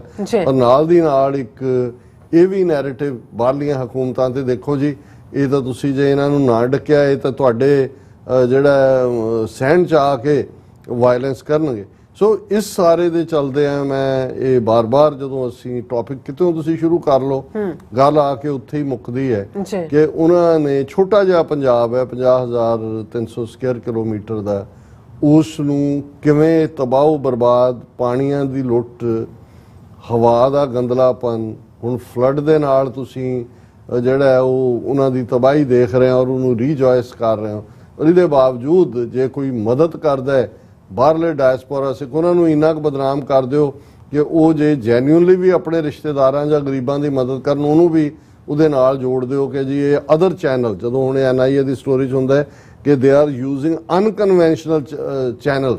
ਅਨਕਨਵੈਨਸ਼ਨਲ ਦਾ ਮਤਲਬ ਹੀ ਇਹ ਹੁੰਦਾ ਜਿਹਨੂੰ ਮਰਜ਼ੀ ਉੱਥੋਂ ਤੁਸੀਂ ਚੁੱਕ ਲਓ ਕਿ ਜੀ ਤੇਰੇ ਕੋਲ ਕਿੱਥੋਂ ਪੈਸੇ ਆਏ, ਉੱਥੋਂ ਆਏ, ਅੱਛਾ ਉਹਨੇ ਦਿੱਤੇ, ਇਹਨੇ ਦਿੱਤੇ। ਸੋ ਕੁੱਲ ਮਿਲਾ ਕੇ ਇਹ ਜਿਹੜਾ ਬਾਰ-ਬਾਰ ਜਦੋਂ ਅਸੀਂ ਨਾ ਸਾਰੀਆਂ ਹੀ ਖਬਰਾਂ ਦਾ ਜ਼ਿਕਰ ਕਰਦੇ ਹਾਂ ਤੇ ਨਿਸ਼ਾਨਾ ਇਹੀ ਹੈ ਕਿ ਸਾਡੇ ਕੋਲ ਕਿਸੇ ਪਾਸਿਓਂ ਤੁਸੀਂ ਗੱਲ ਸ਼ੁਰੂ ਕਰੋਗੇ, ਅਲਟੀਮੇਟ ਕਨਕਲੂਜਨ ਇਹੀ ਨਿਕਲੇਗਾ ਕਿ ਖਾਲਿਸਤਾਨ ਦੀ ਕਾਇਮੀ ਜੇ ਅਸੀਂ ਜਿੰਨੀ ਜਲਦੀ ਇਸ ਦਾ ਹਾਲਾਤ ਜੀਓਪੋਲਿਟਿਕਸ ਜਿਹੜੀ ਹੈ ਉਹ ਸਾਨੂੰ ਪੋਜ਼ਿਟਿਵ ਸਾਈਨ ਦਿੰਦੀ ਹੈ, ਪਰ ਇਹਦੇ ਬਾਵਜੂਦ ਅਲਟੀਮੇਟਲੀ ਖਲੋਣਾ ਤਾਂ ਲੋਕਾਂ ਨੇ ਹੁੰਦਾ, ਲੜਨਾ ਵੀ ਲੋਕਾਂ ਨੇ ਹੁੰਦਾ। ਤੇ ਜਦੋਂ ਸਟੇਟ ਇੰਨੀ ਪਾਵਰਫੁਲ ਹੁੰਦੀ ਹੈ, ਹੁਣ ਮਨੀਪੁਰ ਜਦੋਂ ਜਿੱਥੇ 400 ਚਰਚ ਸਾੜੇ ਜਾਂਦੇ ਨੇ, ਹੁਣ ਉਹਨਾਂ ਨੇ ਜਦੋਂ ਈਸਾਈਅਤ ਦਾ ਹਿੱਸਾ ਬਣੇ ਜਾਂ ਪਤਾ ਨਹੀਂ ਕਦੋਂ ਤੋਂ ਈਸਾਈਅਤ 'ਚ ਨੇ, ਤੇ ਉਹਨਾਂ ਨੂੰ ਤਾਂ ਇਹ ਲੱਗਦਾ ਹੋਣਾ ਨਾ ਜੀ ਕਿ ਦੁਨੀਆ ਦਾ 2 ਬਿਲੀਅਨ ਲੋਕ ਈਸਾਈ ਨੇ, ਸਾਡੇ ਇੰਨੇ ਮੁਲਕ ਨੇ, ਸਾਰੇ ਸਾਡੇ ਨਾਲ ਖਲੋਤੇ ਨੇ। ਲੇਕਿਨ ਜਦੋਂ ਸਟੇਟ ਕਿਸੇ ਨੂੰ ਬਰਬਾਦ ਕਰਨ ਜਾਂ ਤਬਾਹ ਕਰਨ ਤੇ ਆਂਦੀ ਹੈ, ਇਨ ਸਪਾਈਟ ਆਫ ਕਿ ਸਾਰੇ ਬਾਹਰਲੇ ਮੁਲਕਾਂ ਦੇ ਵਿੱਚ ਜਿਹੜੇ ਨੇ ਉਹ ਈਸਾਈ ਧਰਮ ਦੀ ਰੱਖਿਆ ਦੇ ਨਾਂ ਥੱਲੇ ਉਹਨਾਂ ਦੀਆਂ ਆਪਣੀਆਂ ਬਾਡੀਜ਼ ਨੇ, ਲੇਕਿਨ ਉੱਥੇ ਸਟੇਟ ਕਿੰਨੀ ਗੰਦੀ ਖੇਡ ਰਹੀ ਹੈ। ਤੇ ਸਾਡੇ ਮਾਮਲੇ 'ਚ ਤਾਂ ਸਾਡਾ ਕੋਈ ਵਾਲੀ ਵਾਰਿਸ ਹੀ ਨਹੀਂ ਹੈ ਸਵਾਏ ਗੁਰੂ ਕਲਗੀਆਂ ਵਾਲੇ ਦੇ ਤੇ ਅਕਾਲ ਪੁਰਖ ਦੇ। ਜੀ ਡਾਕਟਰ ਸਾਹਿਬ ਤੁਹਾਡਾ ਬਹੁਤ ਬਹੁਤ ਸ਼ੁਕਰੀਆ। ਇਸ ਵਕਤ ਲੈਣ ਬ੍ਰੇਕ ਵਿਊਅਰਸ ਤੋਂ ਸਾਨੂੰ ਇਸੇ ਤਰ੍ਹਾਂ ਬਣੇ ਰਹਿਣਾ। ਮਿਲਦੇ ਹਾਂ ਛੋਟੇ ਜਿਹੇ ਵਕਫੇ ਤੋਂ ਬਾਅਦ।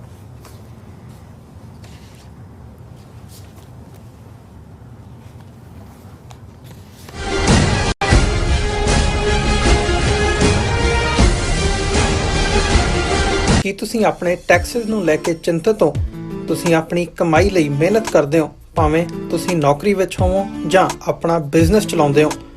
ਜਦੋਂ ਟੈਕਸ ਭਰਨ ਦਾ ਸਮਾਂ ਆਉਂਦਾ ਤਾਂ ਤੁਹਾਨੂੰ ਇੱਕ ਭਰੋਸੇਯੋਗ ਟੈਕਸ ਅਕਾਊਂਟੈਂਟ ਦੀ ਲੋੜ ਹੈ ਜੋ ਟੈਕਸ ਬੈਲੈਂਸ ਦਾ ਤੁਹਾਡੇ ਪੱਖ ਵਿੱਚ ਜਾਣਾ ਯਕੀਨੀ ਬਣਾਵੇ।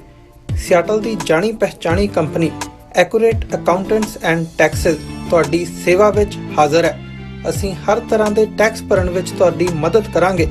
ਟੈਕਸ ਸੰਬੰਧੀ ਕਿਸੇ ਵੀ ਤਰ੍ਹਾਂ ਦੇ ਸਵਾਲ ਲਈ ਅੱਜ ਹੀ ਸਾਡੇ ਤੱਕ ਪਹੁੰਚ ਕਰੋ। Accurate Accountants and Texas.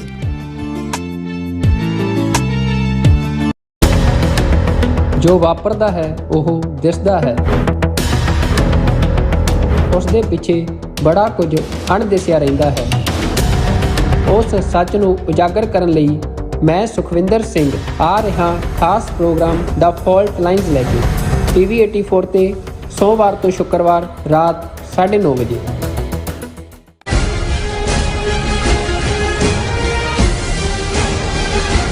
ਦਰਸ਼ਕੋ break ਤੋਂ ਬਾਅਦ ਤੁਹਾਡਾ ਸਭ ਦਾ ਭਰਪੂਰ ਸਵਾਗਤ ਹੈ। ਸੋ ਵੀਅਰਸ ਗੱਲਬਾਤ ਕਰਨ ਜਾ ਰਹੇ ਹਾਂ ਕਿ ਅੱਜ ਤੋਂ ਠੀਕ 30 ਸਾਲ ਪਹਿਲਾਂ ਅਕਾਲੀ ਦਲ ਦੇ ਪ੍ਰਧਾਨ ਹਰਚਰਨ ਸਿੰਘ ਲੋਂਗੋਵਾਲ ਨੇ ਰਾਜੀਵ ਗਾਂਧੀ ਨਾਲ ਸਮਝੌਤਾ ਕੀਤਾ ਸੀ, ਜਿਹੜਾ ਅਸਲ ਵਿੱਚ ਇੱਕ ਸਿੱਖ ਕੌਮ ਵੱਲੋਂ ਦਿੱਤਾ ਗਿਆ ਸਰੈਂਡਰ ਡਾਕੂਮੈਂਟ ਸੀ। ਸੋ ਇਸ ਬਾਰੇ ਆਪਾਂ ਗੱਲਬਾਤ ਕਰਨ ਜਾ ਰਹੇ ਹਾਂ। ਸੋ ਅਸੀਂ ਚਾਹਾਂਗੇ ਕਿ ਤੁਸੀਂ ਇਸੇ ਤਰ੍ਹਾਂ ਬਣੇ ਰਹਿਣਾ। ਦੇਖਣ ਸੁਣ ਲਿਆ ਲਿਖਣ ਲਈ ਤੁਹਾਡਾ ਸਭ ਦਾ ਬਹੁਤ ਧੰਨਵਾਦ ਜੀ। ਡਾਕਟਰ ਸਾਹਿਬ ਕੀ ਕਹਿਣਾ ਚਾਹੋਗੇ? ਦੇਖੋ, ਜਿਹੜੇ ਇਹਨਾਂ ਦਿਨਾਂ 'ਚੋਂ ਅਸੀਂ ਗੁਜ਼ਰ ਰਹੇ ਹਾਂ, 23 ਜੁਲਾਈ ਕੱਲ, ਅੱਜ 24 ਜੁਲਾਈ, ਇਹਨਾਂ ਦਾ ਇਤਿਹਾਸ ਨਾਲ ਡੂੰਘਾ ਸੰਬੰਧ ਹੈ। ਇੱਕ ਪਾਸੇ ਕਾਮਾਗਾਟਾ ਮਾਰੂ ਜਹਾਜ਼, ਜਿਸ ਦੀ ਦਾਸਤਾਨ ਅੱਜ ਵੀ ਦੁਨੀਆ ਭਰ ਦੇ ਵਿੱਚ ਜਦੋਂ ਰੈਵੋਲੂਸ਼ਨ ਦੀ ਗੱਲ ਹੁੰਦੀ ਹੈ ਔਰ ਡਿਸਕ੍ਰਿਮੀਨੇਟਰੀ ਨੀਤੀਆਂ ਦੀ ਗੱਲ ਹੁੰਦੀ ਹੈ ਤਾਂ ਜ਼ਿਕਰ ਹੁੰਦਾ ਹੈ ਕਿ ਕਿਵੇਂ ਐਜ਼ ਪਰ ਲਾਅ ਜਿਹੜਾ ਇਹਨਾਂ ਨੇ ਲਾਅ ਬਣਾਇਆ ਕੈਨੇਡਾ ਵਾਲਿਆਂ ਨੇ ਤਾਂ ਕਿ ਉੱਥੋਂ ਸਬ ਕੰਟੀਨੈਂਟ 'ਚੋਂ ਲੋਕ ਆ ਨਾ ਸਕਣ ਕਿ ਜੀ ਜਿਹੜਾ ਸਿੱਧੇ ਤੌਰ 'ਤੇ ਆਏਗਾ ਕੈਨੇਡਾ 'ਚ ਉਹਦੀ ਐਂਟਰੀ ਹੋਏਗੀ। ਲੇਕਿਨ ਬਾਬਾ ਗੁਰਦਿੱਤ ਸਿੰਘ ਸਰਹਾਲੀ ਜਿਹੜੇ ਹਾਂਗਕਾਂਗ ਬੇਸ ਸੀ, ਉਹਨਾਂ ਨੇ ਇੱਕ ਜਾਪਾਨੀ ਜਹਾਜ਼ ਜਿਹਦਾ ਨਾਂ ਕਾਮਾਗਾਟਾ ਮਾਰੂ ਸੀ, ਉਸ ਨੂੰ ਰੈਂਟ ਕੀਤਾ, ਉਹਦਾ ਨਾਂ ਗੁਰੂ ਨਾਨਕ ਜਹਾਜ਼ ਰੱਖਿਆ। ਔਰ ਕਿਵੇਂ ਜਿਹੜਾ ਮੁਸਾਫਰਾਂ ਨੂੰ ਲੈ ਕੇ ਉਹ ਇੱਥੇ ਪਹੁੰਚੇ, ਕਿਵੇਂ ਉਹਨਾਂ ਦੇ ਨਾਲ ਸਲੂਕ ਹੋਇਆ, ਉਹਨਾਂ ਨੂੰ ਵੈਨਕੂਵਰ ਉਤਰਨ ਨਹੀਂ ਦਿੱਤਾ ਗਿਆ। ਰਾਦਰ ਇੱਕ ਲੰਬੀ ਕਹਾਣੀ ਹੈ। ਔਰ ਉਹਨਾਂ ਨੂੰ ਵਾਪਸ ਜਾਣ 'ਤੇ ਮਜਬੂਰ ਕੀਤਾ ਗਿਆ। ਔਰ ਫਿਰ ਜਦੋਂ ਉਹ ਜਹਾਜ਼ ਬਜਬਜ ਘਾਟ ਦੇ ਕੰਢੇ 'ਤੇ ਕਲਕੱਤੇ 'ਚ ਪਹੁੰਚਦਾ ਹੈ ਤੇ ਉਹਨਾਂ ਦੇ ਉੱਤੇ ਕਿਵੇਂ ਗ੍ਰਿਫਤਾਰੀ ਔਰ ਮੁਸਾਫਰਾਂ ਦੇ 20 ਤੋਂ ਜ਼ਿਆਦਾ ਮੁਸਾਫਰ ਮਾਰੇ ਜਾਂਦੇ ਨੇ, ਕਿੰਨੇ ਜਿਹੜੇ ਨੇ ਜ਼ਖਮੀ ਹੁੰਦੇ ਨੇ। ਔਰ ਇਹ ਜਿਹੜਾ ਗਦਰ ਪਾਰਟੀ ਦੇ ਨਾਲ, ਉਦੋਂ ਅਜੇ ਗਦਰ ਪਾਰਟੀ ਦਾ ਜਨਮ ਹੋ ਹੀ ਰਿਹਾ ਸੀ। ਇਹ 2000 ਜਿਹੜਾ 1914 ਦੇ ਪੀਰੀਅਡ ਦੀ ਗੱਲ ਹੈ। ਔਰ ਇਹ ਇੱਕ ਵੱਡਾ ਕਾਲਾ ਧੱਬਾ ਸੀ। ਹਾਲਾਂ ਬਾਬਾ ਗੁਰਦਿੱਤ ਸਿੰਘ ਜਿਹੜੇ ਨੇ ਉਹ ਸਲਿੱਪ ਕਰ ਗਏ ਉੱਥੋਂ ਬਜਬਜ ਘਾਟ ਤੋਂ। ਔਰ ਬਾਅਦ ਦੇ ਵਿੱਚ 8-9 ਸਾਲ ਬਾਅਦ ਉਹਨਾਂ ਨੇ 1921-22 ਦੇ ਵਿੱਚ ਨਨਕਾਣਾ ਸਾਹਿਬ ਆਪਣੇ ਆਪ ਨੂੰ ਜਿਹੜਾ ਉਹ ਸਰੈਂਡਰ ਲਈ ਕੀਤਾ ਸੀ। 5 ਸਾਲ ਦੀ ਉਹਨਾਂ ਨੂੰ ਕੈਦ ਹੋਈ। ਔਰ ਅੱਜ ਉਹਨਾਂ ਦਾ ਜਿਹੜਾ ਉਹਨਾਂ ਦੀ ਡੈਥ ਐਨੀਵਰਸਰੀ ਵੀ ਹੈ। ਕੱਲ ਕਾਮਾਗਾਟਾ ਮਾਰੂ ਦਾ ਉਹ ਦਿਨ ਸੀ ਜਿੱਦਣ ਕਿ ਵੈਨਕੂਵਰ ਦੀ ਪੋਰਟ ਤੋਂ ਜਹਾਜ਼ ਨੂੰ ਵਾਪਸ ਕਲਕੱਤੇ ਵੱਲ ਧੱਕਿਆ ਗਿਆ ਸੀ। ਹੁਣ ਜਦੋਂ ਤੁਸੀਂ ਇਹ ਆਜ਼ਾਦੀ ਦਾ 75ਵਾਂ ਮਹੋਤਸਵ ਔਰ ਫਲਾਣਾ ਕਰਦੇ ਨੇ, ਤੁਹਾਨੂੰ ਜਿਹੜਾ ਇਸ ਲੈਵਲ ਦੇ ਉੱਤੇ ਜਿਹੜੀ ਕੁਰਬਾਨੀ ਹੈ, ਸੈਕਰੀਫਾਈਸ ਹੈ, ਉਹ ਇਵੇਂ ਹੀ ਲੱਗਦਾ ਹੈ ਕਿ ਭਾਈ ਅਸੀਂ ਕਿਹਨਾਂ ਦੇ ਲਈ ਕੁਰਬਾਨੀਆਂ ਕਰਦੇ ਰਹੇ। ਕਿਉਂਕਿ ਕਾਮਾਗਾਟਾ ਮਾਰੂ ਦੇ ਵਿੱਚ ਆਲਮੋਸਟ 300 ਤੋਂ ਜ਼ਿਆਦਾ ਮੁਸਾਫਰ ਸਿੱਖ ਸਨ, 22 ਮੁਸਲਮਾਨ ਸਨ ਔਰ 12 ਹਿੰਦੂ ਸਨ। ਸੋ ਆਲਮੋਸਟ ਜਿਹੜਾ ਉਹ 90% ਤੋਂ ਜ਼ਿਆਦਾ ਸਿੱਖ ਮੁਸਾਫਰ।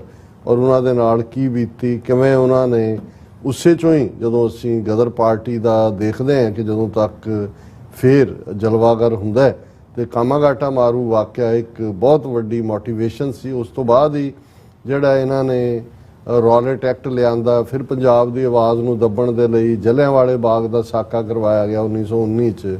ਫਿਰ ਉਹਦੇ ਚੋਂ ਅਕਾਲੀ ਮੂਵਮੈਂਟ ਨਿਕਲਦੀ ਹੈ ਗੁਰਦੁਆਰਿਆਂ ਨੂੰ ਮਹੰਤਾਂ ਤੋਂ ਜਿਨ੍ਹਾਂ ਦੀ ਮਦਦ ਅੰਗਰੇਜ਼ ਕਰਦੇ ਸੀ।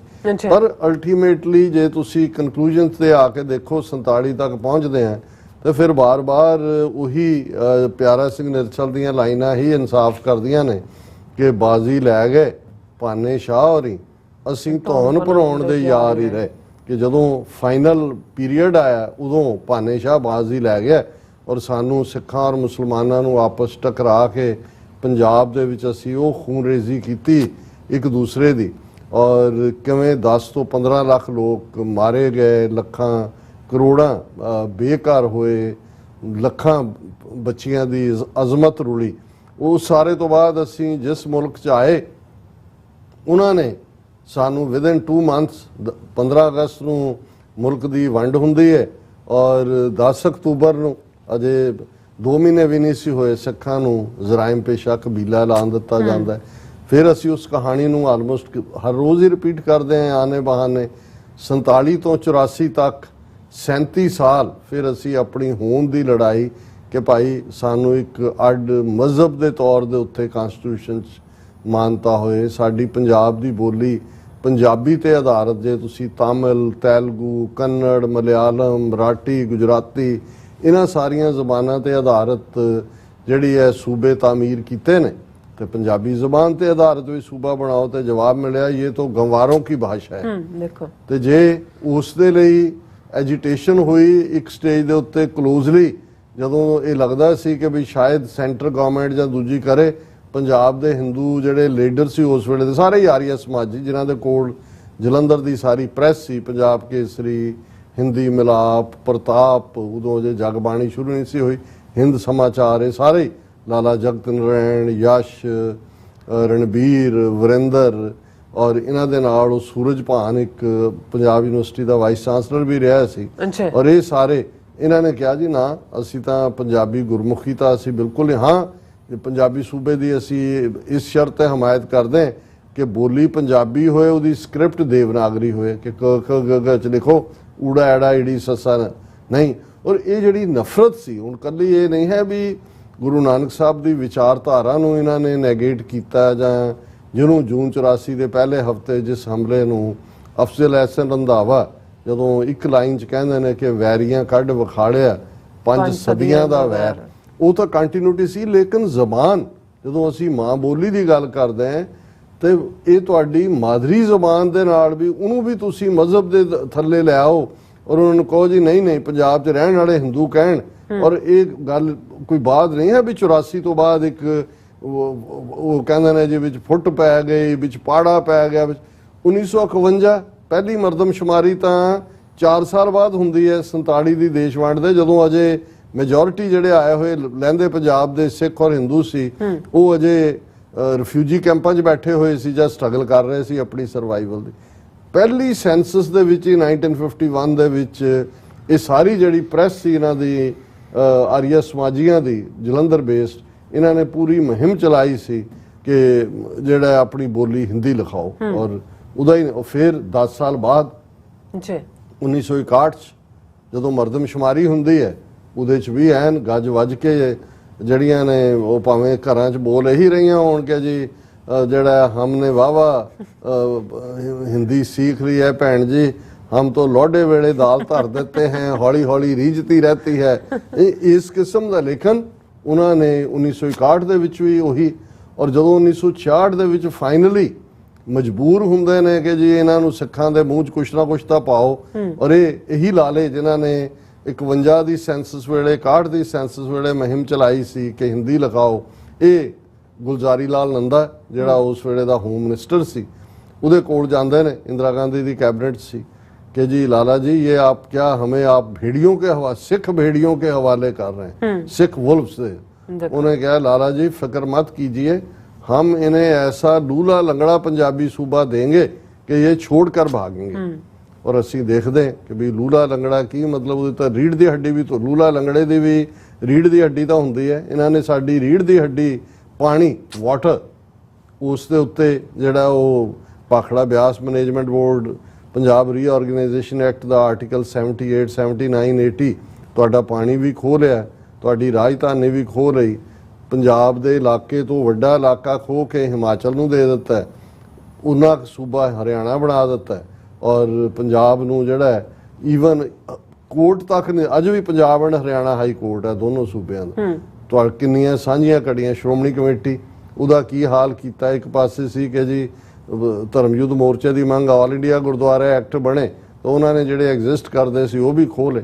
ਹੁਣ ਇਸ ਸਭ ਦੇ ਬਾਵਜੂਦ ਜਿਹੜੇ ਸਿੱਖਾਂ, ਕਿਉਂਕਿ ਮੈਂ ਆਪਣੇ ਵਿਊਅਰਸ ਦੇ ਸੁਝਾਅ ਦੇ ਉੱਤੇ ਹੀ ਇਸ ਪਾਰਟ ਨੂੰ ਲੈਂਦਾ ਹੈ ਕਿ ਵੀ ਜਿਹੜਾ ਬੀਤੇ ਦੀ ਹਿਸਟਰੀ ਹੈ ਉਹਨੂੰ ਥੋੜਾ ਹਮੇਸ਼ਾ ਟੱਚ ਕਰਦੇ ਰਹਿਣਾ ਤਾਂ ਕਿ ਜਿਹੜੀ ਯੰਗਰ ਜਨਰੇਸ਼ਨ ਜਿਨ੍ਹਾਂ ਨੂੰ ਪਤਾ ਨਹੀਂ ਹੈ ਕਿ ਅੱਜ ਜਦੋਂ ਅਸੀਂ ਖਾਲਿਸਤਾਨ ਦੀ ਐਡਵੋਕੇਸੀ ਕਰਦੇ ਹਾਂ ਵੀ ਇਸ ਨਤੀਜੇ ਤੱਕ ਅਸੀਂ ਕਿਵੇਂ ਪਹੁੰਚੇ ਜਾਂ ਕਿਹੜੀਆਂ ਹਰਡਲਸ ਰਾਹ ਦੇ ਵਿੱਚ ਆਈਆਂ ਜਿਹਦੇ 'ਚ ਕਿ ਬਾਕੀ ਸਾਰੇ ਹੀ ਜਿਹੜੇ ਸੋਲੂਸ਼ਨ ਸੀ ਉਹਨਾਂ ਨੂੰ ਜਿਹੜਾ ਮੌਕਾ ਦਿੱਤਾ ਗਿਆ। ਲੇਕਿਨ ਜਦੋਂ ਜਿਵੇਂ ਹੈ ਕਿ ਜੀ ਉਹ ਕਹੇ ਨੱਥ ਕਢਾਉਣ ਨੂੰ ਉਹ ਫਿਰੇ ਨੱਕ ਵਢਾਉਣ ਨੂੰ ਵੀ ਤੁਸੀਂ ਇਹ ਕਹਿੰਦੇ ਹੋ ਜੀ ਨਹੀਂ ਅਸੀਂ ਭਾਰਤ ਦੇ ਵਿੱਚ ਇੱਕ ਸਨਮਾਨ ਪੂਰਵਕ ਇੱਕ ਇੱਜ਼ਤਦਾਰ ਤਰੀਕੇ ਦੇ ਨਾਲ ਰਹਿਣਾ ਚਾਹੁੰਦੇ ਹਾਂ ਤੇ ਉਹ ਕਹਿਣ ਜੀ ਅਸੀਂ ਤਾਂ ਤੁਹਾਡਾ ਨਾਮੋ ਨਿਸ਼ਾਨ ਮਿਟਾ ਦੇਣਾ, ਤੁਸੀਂ ਇੱਕ ਕੇਸਾਧਾਰੀ ਹਿੰਦੂਆਂ ਦੀ ਸ਼੍ਰੇਣੀ ਤੋਂ ਜ਼ਿਆਦਾ ਤੁਹਾਡੀ ਕੋਈ ਔਕਾਤ ਹੀ ਨਹੀਂ ਹੈ।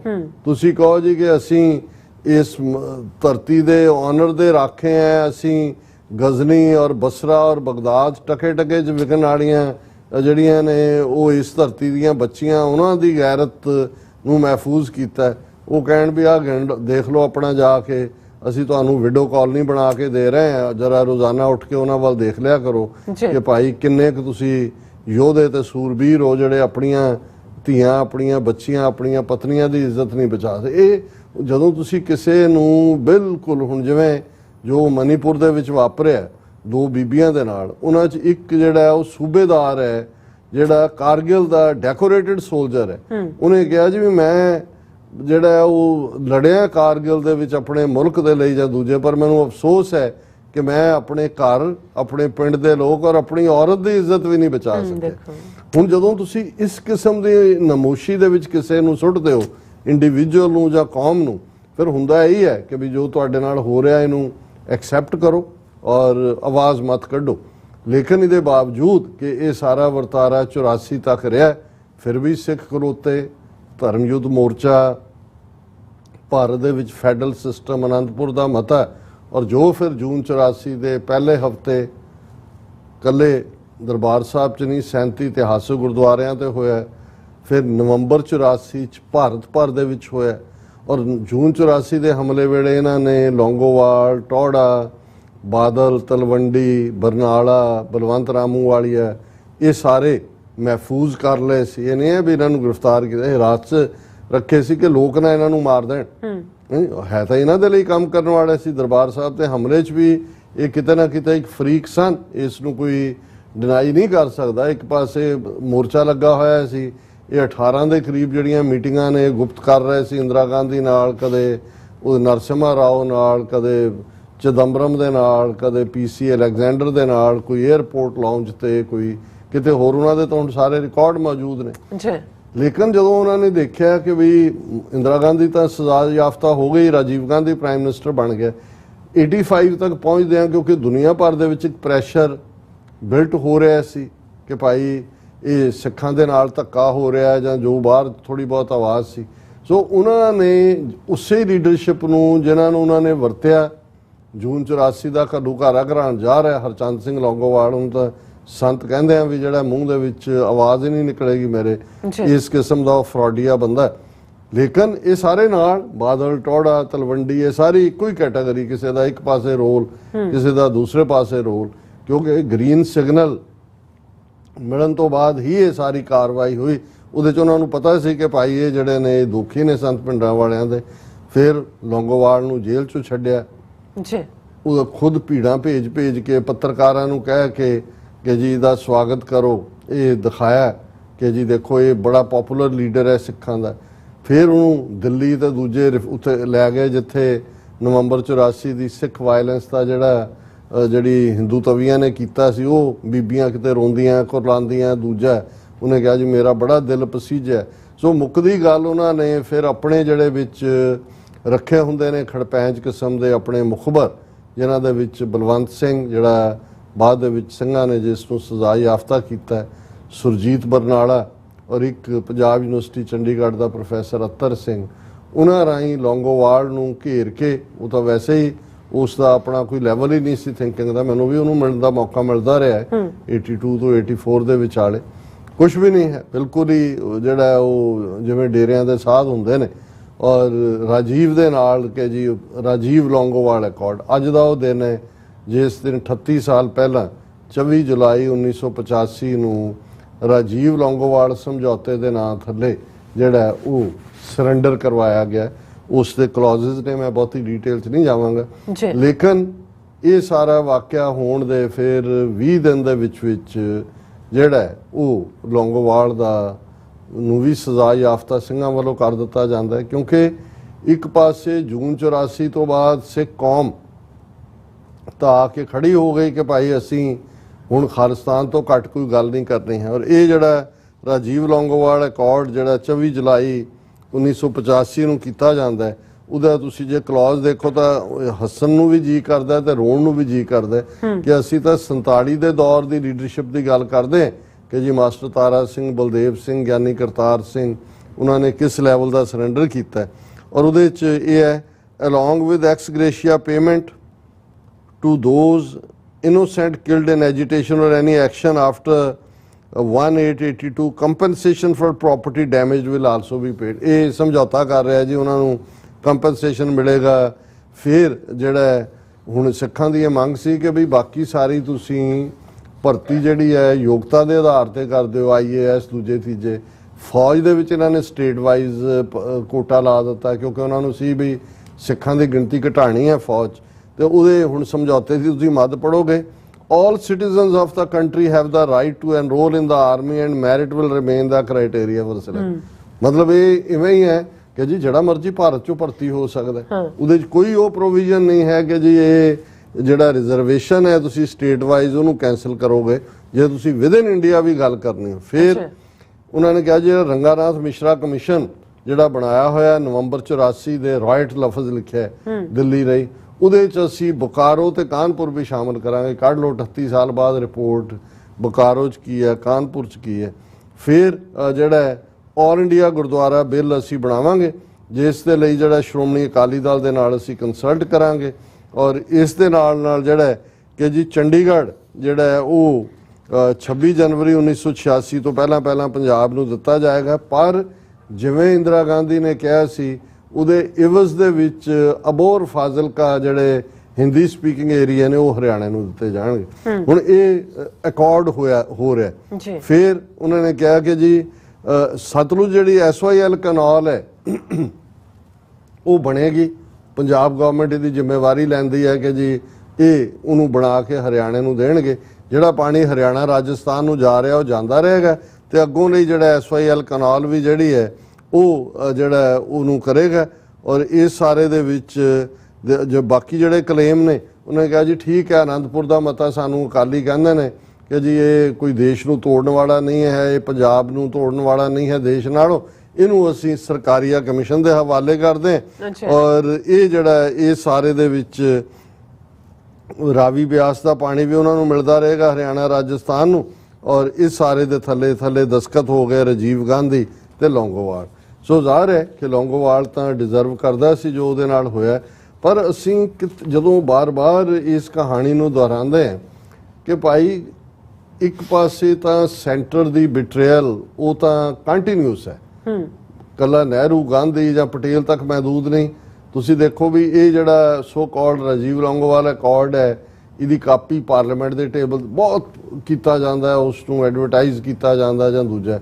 ਹਾਲਾਂ ਉਦੋਂ ਇੱਕ ਜੋਕ ਫਾਰਮ ਦੇ ਵਿੱਚ ਜਿਹੜੀ ਗੱਲ ਤੁਰੀ, ਉਹਨਾਂ ਨੇ ਕਿਹਾ ਜੀ ਕਿ ਵੀ ਰਾਜੀਵ ਗਾਂਧੀ ਨੇ ਜਦੋਂ ਲੌਂਗੋਵਾਲ ਦੇ ਦਸਤਖਤ ਉਹਨੇ ਟੁੱਟੇ ਜਿਹੇ ਹੱਥਾਂ ਨਾਲ ਹਾਹਾ ਰਾਰਾ ਚੱਚਾ ਟਿੱਪੀ ਦੱਦਾ ਲਿਖਤਾ ਹਰਚੰਦ ਸਿੰਘ ਲੌਂਗੋਵਾਲ, ਤੇ ਰਾਜੀਵ ਨੇ ਉੱਠ ਕੇ ਹੱਥ ਮਿਲਾਇਆ, ਉਹਨੇ ਆਪਣੀ ਕਮੀਜ਼ ਲਾ ਕੇ ਆਪਣੀ ਬੁਲਟ ਪ੍ਰੂਫ ਜੈਕਟ ਜਿਹੜੀ ਪਾਈ ਸੀ ਉਹਨੇ ਲਾ ਲਈ ਤੇ ਉਹਨਾਂ ਨੇ ਲੌਂਗੋਵਾਲ ਨੂੰ ਦਿੱਤੀ। ਉਹਨੇ ਕਿਹਾ ਜੀ ਹੁਣ ਮੈਨੂੰ ਇਹਦੀ ਲੋੜ ਨਹੀਂ, ਹੁਣ ਤੁਹਾਨੂੰ ਇਹਦੀ ਲੋੜ ਹੈ।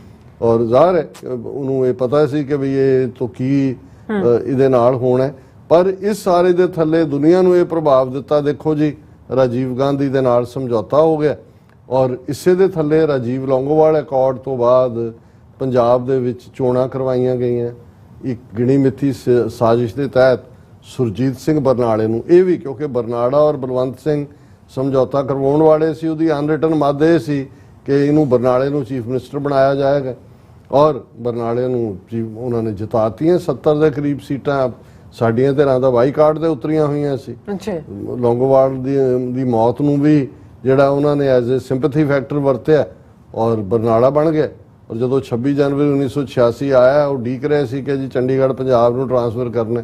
ਉਹ ਕਹਿੰਦੇ ਜੀ ਅਜੇ ਅਬੋਹਰ ਫਾਜ਼ਿਲਕਾ ਤਾਂ ਹੋਇਆ ਨਹੀਂ, ਅਸੀਂ ਕਿਵੇਂ ਕਰੀਏ। ਔਰ ਬਰਨਾਲੇ ਦੀ ਸਰਕਾਰ ਤੋਂ ਬਾਅਦ ਹਮਾਇਤ ਕਾਂਗਰਸ ਨੇ ਵਾਪਸ ਲੈ ਲਈ, ਉਹਨੂੰ ਛੱਡ ਗਿਆ ਅਕਾਲੀ ਐਮਐਲਏ ਵੀ।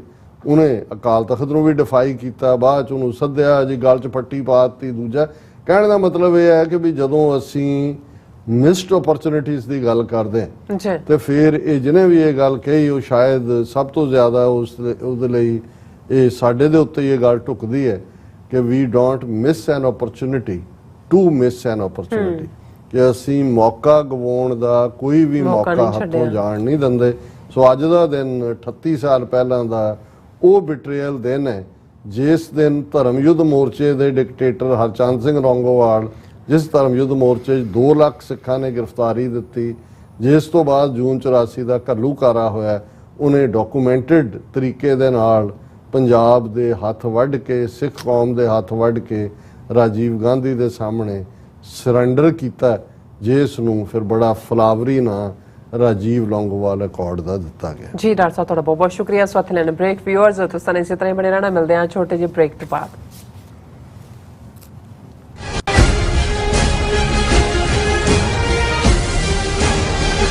ਜੋ ਵਾਪਰਦਾ ਹੈ ਉਹ ਦਿਸਦਾ ਹੈ,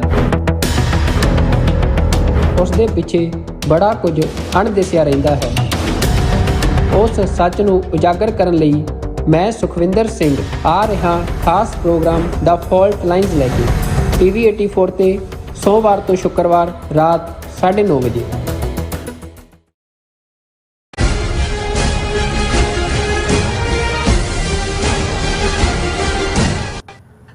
viewers welcome back to program. So viewers ਗੱਲਬਾਤ ਕਰਨ ਜਾ ਰਹੇ ਹਾਂ ਕਿ ਕੁਝ ਅਖੌਤੀ ਵਿਦਵਾਨਾਂ ਵੱਲੋਂ ਅਕਸਰ ਇਹ ਕਿਹਾ ਜਾਂਦਾ ਹੈ ਕਿ ਜੇ ਹਿੰਦੂ ਰਾਸ਼ਟਰ ਦੀ ਮੰਗ ਕੀਤੀ ਜਾ ਸਕਦੀ ਹੈ ਤਾਂ ਖਾਲਿਸਤਾਨ ਦੀ ਮੰਗ ਕਿਉਂ ਨਹੀਂ। ਸੋ ਓਪਰੀ ਨਜ਼ਰੇ ਦੇਖਿਆ ਜਾਵੇ ਤਾਂ ਇਹ ਬਿਆਨ ਚੰਗਾ ਲੱਗਦਾ, ਪਰ ਇਸ ਵਿੱਚ ਵੀ ਸ਼ੈਤਾਨੀ ਛੁਪੀ ਹੋਈ ਹੈ। ਸਵਾਲ ਇਹ ਪੈਦਾ ਹੁੰਦਾ ਹੈ ਕਿ ਜੇ RSS ਹਿੰਦੂ ਰਾਸ਼ਟਰ ਤੇ ਏਜੰਡੇ ਨੂੰ ਛੱਡ ਦੇਵੇ ਤਾਂ ਕੀ ਸਿੱਖ ਜਿਹੜੇ ਭਾਰਤ ਵਿੱਚ ਰਹਿਣਾ ਪਸੰਦ ਕਰਨਗੇ? ਬਿਲਕੁਲ ਨਹੀਂ। ਸਿੱਖਾਂ ਨੇ ਜੂਨ 84 ਵਿੱਚ ਅਖੌਤੀ ਸੈਕੂਲਰ ਭਾਰਤ ਨਾਲੋਂ ਸਬੰਧ ਤੋੜ ਕੇ ਖਾਲਿਸਤਾਨ ਬਣਾਉਣ ਦਾ ਇਹ ਜਿਹੜਾ ਉਹ ਕੀਤਾ ਹੋਇਆ ਹੈ। ਸੋ ਇਸ ਬਾਰੇ ਆਪਾਂ ਗੱਲਬਾਤ ਕਰਨ ਜਾ ਰਹੇ ਹਾਂ। ਸੋ ਅਸੀਂ ਚਾਹਾਂਗੇ ਕਿ ਤੁਸੀਂ ਇਸੇ ਤਰ੍ਹਾਂ ਬਣੇ ਰਹਿਣਾ। ਦੇਖਣ ਸੁਣ ਲਈ ਲਿਖਣ ਲਈ ਤੁਹਾਡਾ ਸਭ ਦਾ ਬਹੁਤ ਬਹੁਤ ਸ਼ੁਕਰੀਆ। ਜੀ ਡਾਕਟਰ ਸਾਹਿਬ ਕੀ ਕਹਿਣਾ ਚਾਹੋਗੇ? ਦੇਖੋ ਤੁਸੀਂ ਬਿਲਕੁਲ ਠੀਕ ਕਿਹਾ ਔਰ ਇਹ ਚੰਗੇ ਭਲੇ ਲੋਕ ਕਈ ਵਾਰ ਇਸ ਕਿਸਮ ਦੇ ਟਰੈਪ 'ਚ ਫਸ ਜਾਂਦੇ ਨੇ ਕਿ ਜੀ ਦੇਖੋ ਫਲਾਣੇ ਨੇ ਇਹ ਗੱਲ ਕਹਿ ਦਿੱਤੀ, ਉਹਨੇ ਕਿਹਾ ਜੀ ਜੇ ਹਿੰਦੂ ਰਾਸ਼ਟਰ ਦੀ ਮੰਗ ਜਾਇਜ਼ ਹੈ ਤੇ ਫਿਰ ਖਾਲਿਸਤਾਨ ਦੀ ਮੰਗ ਵੀ ਜਾਇਜ਼ ਹੈ। ਜੀ ਹੁਣ ਫੇਸ ਵੈਲਿਊ 'ਚ ਬਿਲਕੁਲ ਠੀਕ ਲੱਗਦਾ, ਪਰ ਜਿਉਂ ਹੀ ਤੁਸੀਂ ਦੇਖੋ ਕਿ ਜੇ ਉਹ ਹਿੰਦੂ ਰਾਸ਼ਟਰ ਦੀ ਮੰਗ ਨਾ ਕਰਨ ਤੇ ਕੀ ਸਾਡੀ ਖਾਲਿਸਤਾਨ ਦੀ ਮੰਗ ਖਤਮ ਹੋ ਗਈ? ਕਿਉਂਕਿ ਸਾਡਾ ਕੇਸ ਬਿਲਕੁਲ ਹਿੰਦੂ ਰਾਸ਼ਟਰ ਜਾਂ ਦੂਜਾ ਤਾਂ ਇਹਨਾਂ ਦਾ ਆਪਣਾ ਫਲਸਫਾ 1920 ਦਾ ਔਰ ਜੋ ਉਹਦੇ ਲਈ ਉਹ ਜਵਾਬਦੇਹ ਨੇ ਔਰ ਉਹਨਾਂ ਨੇ ਆਲਰੇਡੀ ਹਿੰਦੂ ਰਾਸ਼ਟਰ ਤਾਂ ਬਣਾ ਦਿੱਤਾ ਹੋਇਆ। ਹੁਣ ਸਿਰਫ ਉਸ ਦਾ ਇੱਕ ਨਾਮਕਰਨ ਕਰਨਾ ਹੀ ਬਾਕੀ ਹੈ ਕਿ ਵੀ ਉਹਨੂੰ ਇੰਡੀਆ ਨੂੰ ਉਹ ਭਾਰਤ ਕਹਿਣ ਲੱਗ ਜਾਂ ਭਾਰਤੀ ਕਨਸਟੀਟਿਊਸ਼ਨ ਜਿਹੜਾ ਇਹਨਾਂ ਦਾ ਡਾਕਟਰ BR ਅੰਬੇਦਕਰ ਦੇ ਨਾਲ ਜੋੜਿਆ ਜਾਂਦਾ ਹੈ ਉਸ ਦੀ ਥਾਂ ਮਨੂ ਸਮ੍ਰਿਤੀ ਲੈਣ। ਹੁਣ ਇਹ ਗੱਲ ਕਿਉਂਕਿ ਕੁਝ ਚੀਜ਼ਾਂ ਨੇ ਜਿਹੜੀਆਂ ਦੇਖਣ ਨੂੰ ਸਿੰਪਲਿਸਟਿਕ ਲੱਗਦੀਆਂ, ਪਰ ਸਾਨੂੰ ਉਸ ਬਾਰੇ ਬਿਲਕੁਲ ਕਲੀਅਰ ਹੋਣਾ ਚਾਹੀਦਾ। ਅਸੀਂ ਰਾਦਰ ਇਹ ਮੰਨ ਕੇ ਤੁਰਦੇ ਹਾਂ ਕਿ ਭਾਈ ਹਿੰਦੂ ਰਾਸ਼ਟਰ ਤਾਂ ਤੁਹਾਡੀ ਗੰਗਾ ਜਮਨੀ ਤਹਿਜ਼ੀਬ ਦੇ ਵਿੱਚ ਤੁਹਾਡੀ ਆਪਣੀ ਬ੍ਰਾਹਮਣਵਾਦੀ ਹੈ, ਤੁਹਾਡੀ ਸਿਰਦਰਦ ਹੈ ਕਿ ਵੀ ਤੁਸੀਂ ਜਿਹੜਾ ਇਸ ਬਾਰੇ ਕੀ ਕਰਨਾ ਹੈ।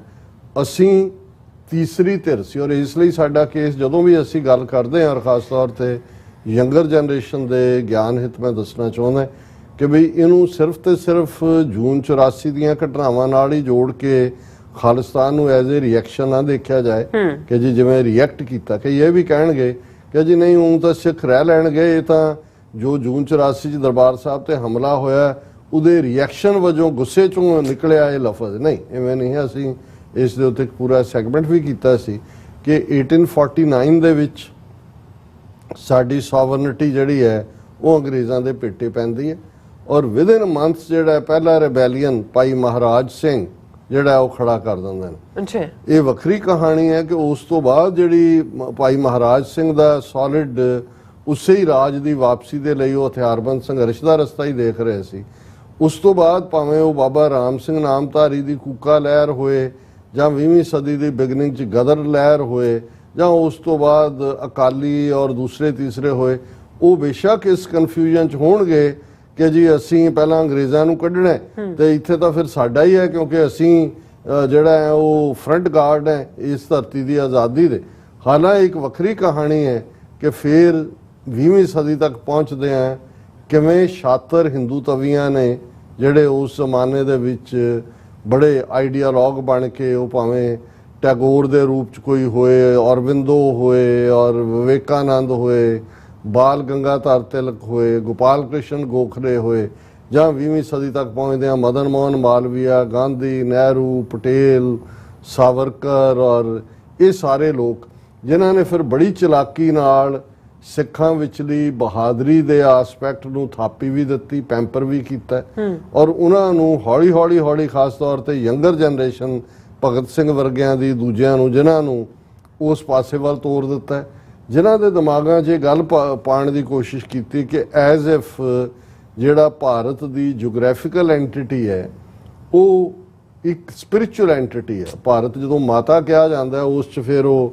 ਦੁਰਗਾ ਨੂੰ ਫਿੱਟ ਕੀਤਾ ਗਿਆ ਔਰ ਉਹਦੇ 'ਚ ਧਰਮ ਦੀ ਅਹਿਮੀਅਤ ਕੁਛ ਨਹੀਂ ਹੈ ਉਸ ਜੀਓਗ੍ਰਾਫੀਕਲ ਉਸ ਐਂਟੀਟੀ ਜਿਹਨੂੰ ਸਪਿਰਿਚੁਅਲ ਕੱਪੜੇ ਪਵਾਏ ਗਏ ਨੇ ਉਸ ਦਾ ਇੱਕ ਡਾਇਲੌਗ ਜਦੋਂ ਬਾਅਦ ਦੇ ਵਿੱਚ ਤਾਂ 4-5 ਫਿਲਮਾਂ ਭਗਤ ਸਿੰਘ ਦੇ ਉੱਤੇ ਬਣੀਆਂ ਲੇਕਿਨ ਜਿਹੜੀ ਪਹਿਲੀ ਫਿਲਮ ਬਣੀ ਮੇਰਾ ਖਿਆਲ ਹੈ ਲੇਟ 60s ਦੇ ਵਿੱਚ ਹੋਏਗੀ ਜਿਸ ਦੇ ਵਿੱਚ ਇੱਕ ਡਾਇਲੌਗ ਹੈ ਜਿਹਦੇ 'ਚ ਕਿ ਭਗਤ ਸਿੰਘ ਆਪਣੇ ਕੇਸ ਕਤਲ ਕਰਵਾ ਕੇ ਜਦੋਂ ਮੁੜਦਾ ਹੈ ਤੇ ਉਹ ਆਪਣਾ ਜਿਹੜਾ ਉਹਦਾ ਕਲੋਜ਼ ਦੋਸਤ ਹੈ ਜਿਹਦੇ ਰਾਹੀਂ ਉਹਨੇ ਐਸਕੇਪ ਕਰਨਾ ਹੈ ਉਹਦੇ ਵੱਲ ਦੇਖਦਾ ਹੈ तो ਉਹਨੂੰ ਪੁੱਛਦਾ ਕਿ ਭਗਤ ਸਿੰਘ तुम्हारे केश कहाँ गए ਤੇ ਉਹ ਕਹਿੰਦਾ ਭਾਰਤ ਮਾਤਾ ਕੋ ਸਮਰਪਣ ਕਰ ਦਈਏ। ਹੁਣ ਇਹ ਸੀ ਜਿਹੜਾ ਉਹ ਟ੍ਰੈਂਡ ਜਿਹੜਾ ਜਿਹਦੇ ਥੱਲੇ ਉਸ ਪੀਰੀਅਡ ਦੀ ਸਿੱਖ ਜਵਾਨੀ ਨੂੰ ਕਿ ਭਾਈ ਧਰਮ ਮੈਟਰ ਨਹੀਂ ਕਰਦਾ, ਜਿਹੜੀ ਸਿੱਖੀ ਹੈ ਇਹ ਸੈਕੰਡ ਹੈ ਟੂ ਦਾ ਭਾਰਤ ਮਾਤਾ ਔਰ ਇਸ ਲਈ ਜਿਹੜਾ ਇੱਥੋਂ ਉਹ ਇੱਕ ਦੂਜਾ ਟ੍ਰੈਂਡ ਸ਼ੁਰੂ ਹੁੰਦਾ ਹੈ ਔਰ ਇਹੀ ਪਾਰਟ ਜਦੋਂ ਫਿਰ ਜਿਹੜੇ ਸਿੱਖ ਪਨਾਹਗੀਰ ਬਣ ਕੇ ਇਸ ਭਾਰਤ ਦੇ ਨਕਸ਼ੇ 'ਚ ਆਉਂਦੇ ਨੇ ਉਹਨਾਂ ਨੂੰ ਵੀ ਇਹ ਸਵਾਲ ਸਣੇ ਉਸ ਵੇਲੇ ਦੀ ਅਕਾਲੀ ਲੀਡਰਸ਼ਿਪ ਨੂੰ ਔਰ ਅੱਜ ਤੱਕ ਵੀ ਇਹ ਸਵਾਲ ਪੁੱਛਿਆ ਜਾਂਦਾ ਹੈ, ਇਹ ਕਿਹਾ ਜਾਂਦਾ ਜੀ ਇਹ ਦੱਸੋ ਸਿੱਖਾਂ ਦੇ ਲਈ ਦੇਸ਼ ਪਹਿਲਾਂ ਹੈ ਕਿ ਧਰਮ ਪਹਿਲਾਂ? ਹੁਣ ਵੀ ਹੈ ਕਿ ਵੀ ਤੁਸੀਂ are U A Sikh before ਔਰ ਆਰ ਯੂ ਐਨ ਇੰਡੀਅਨ?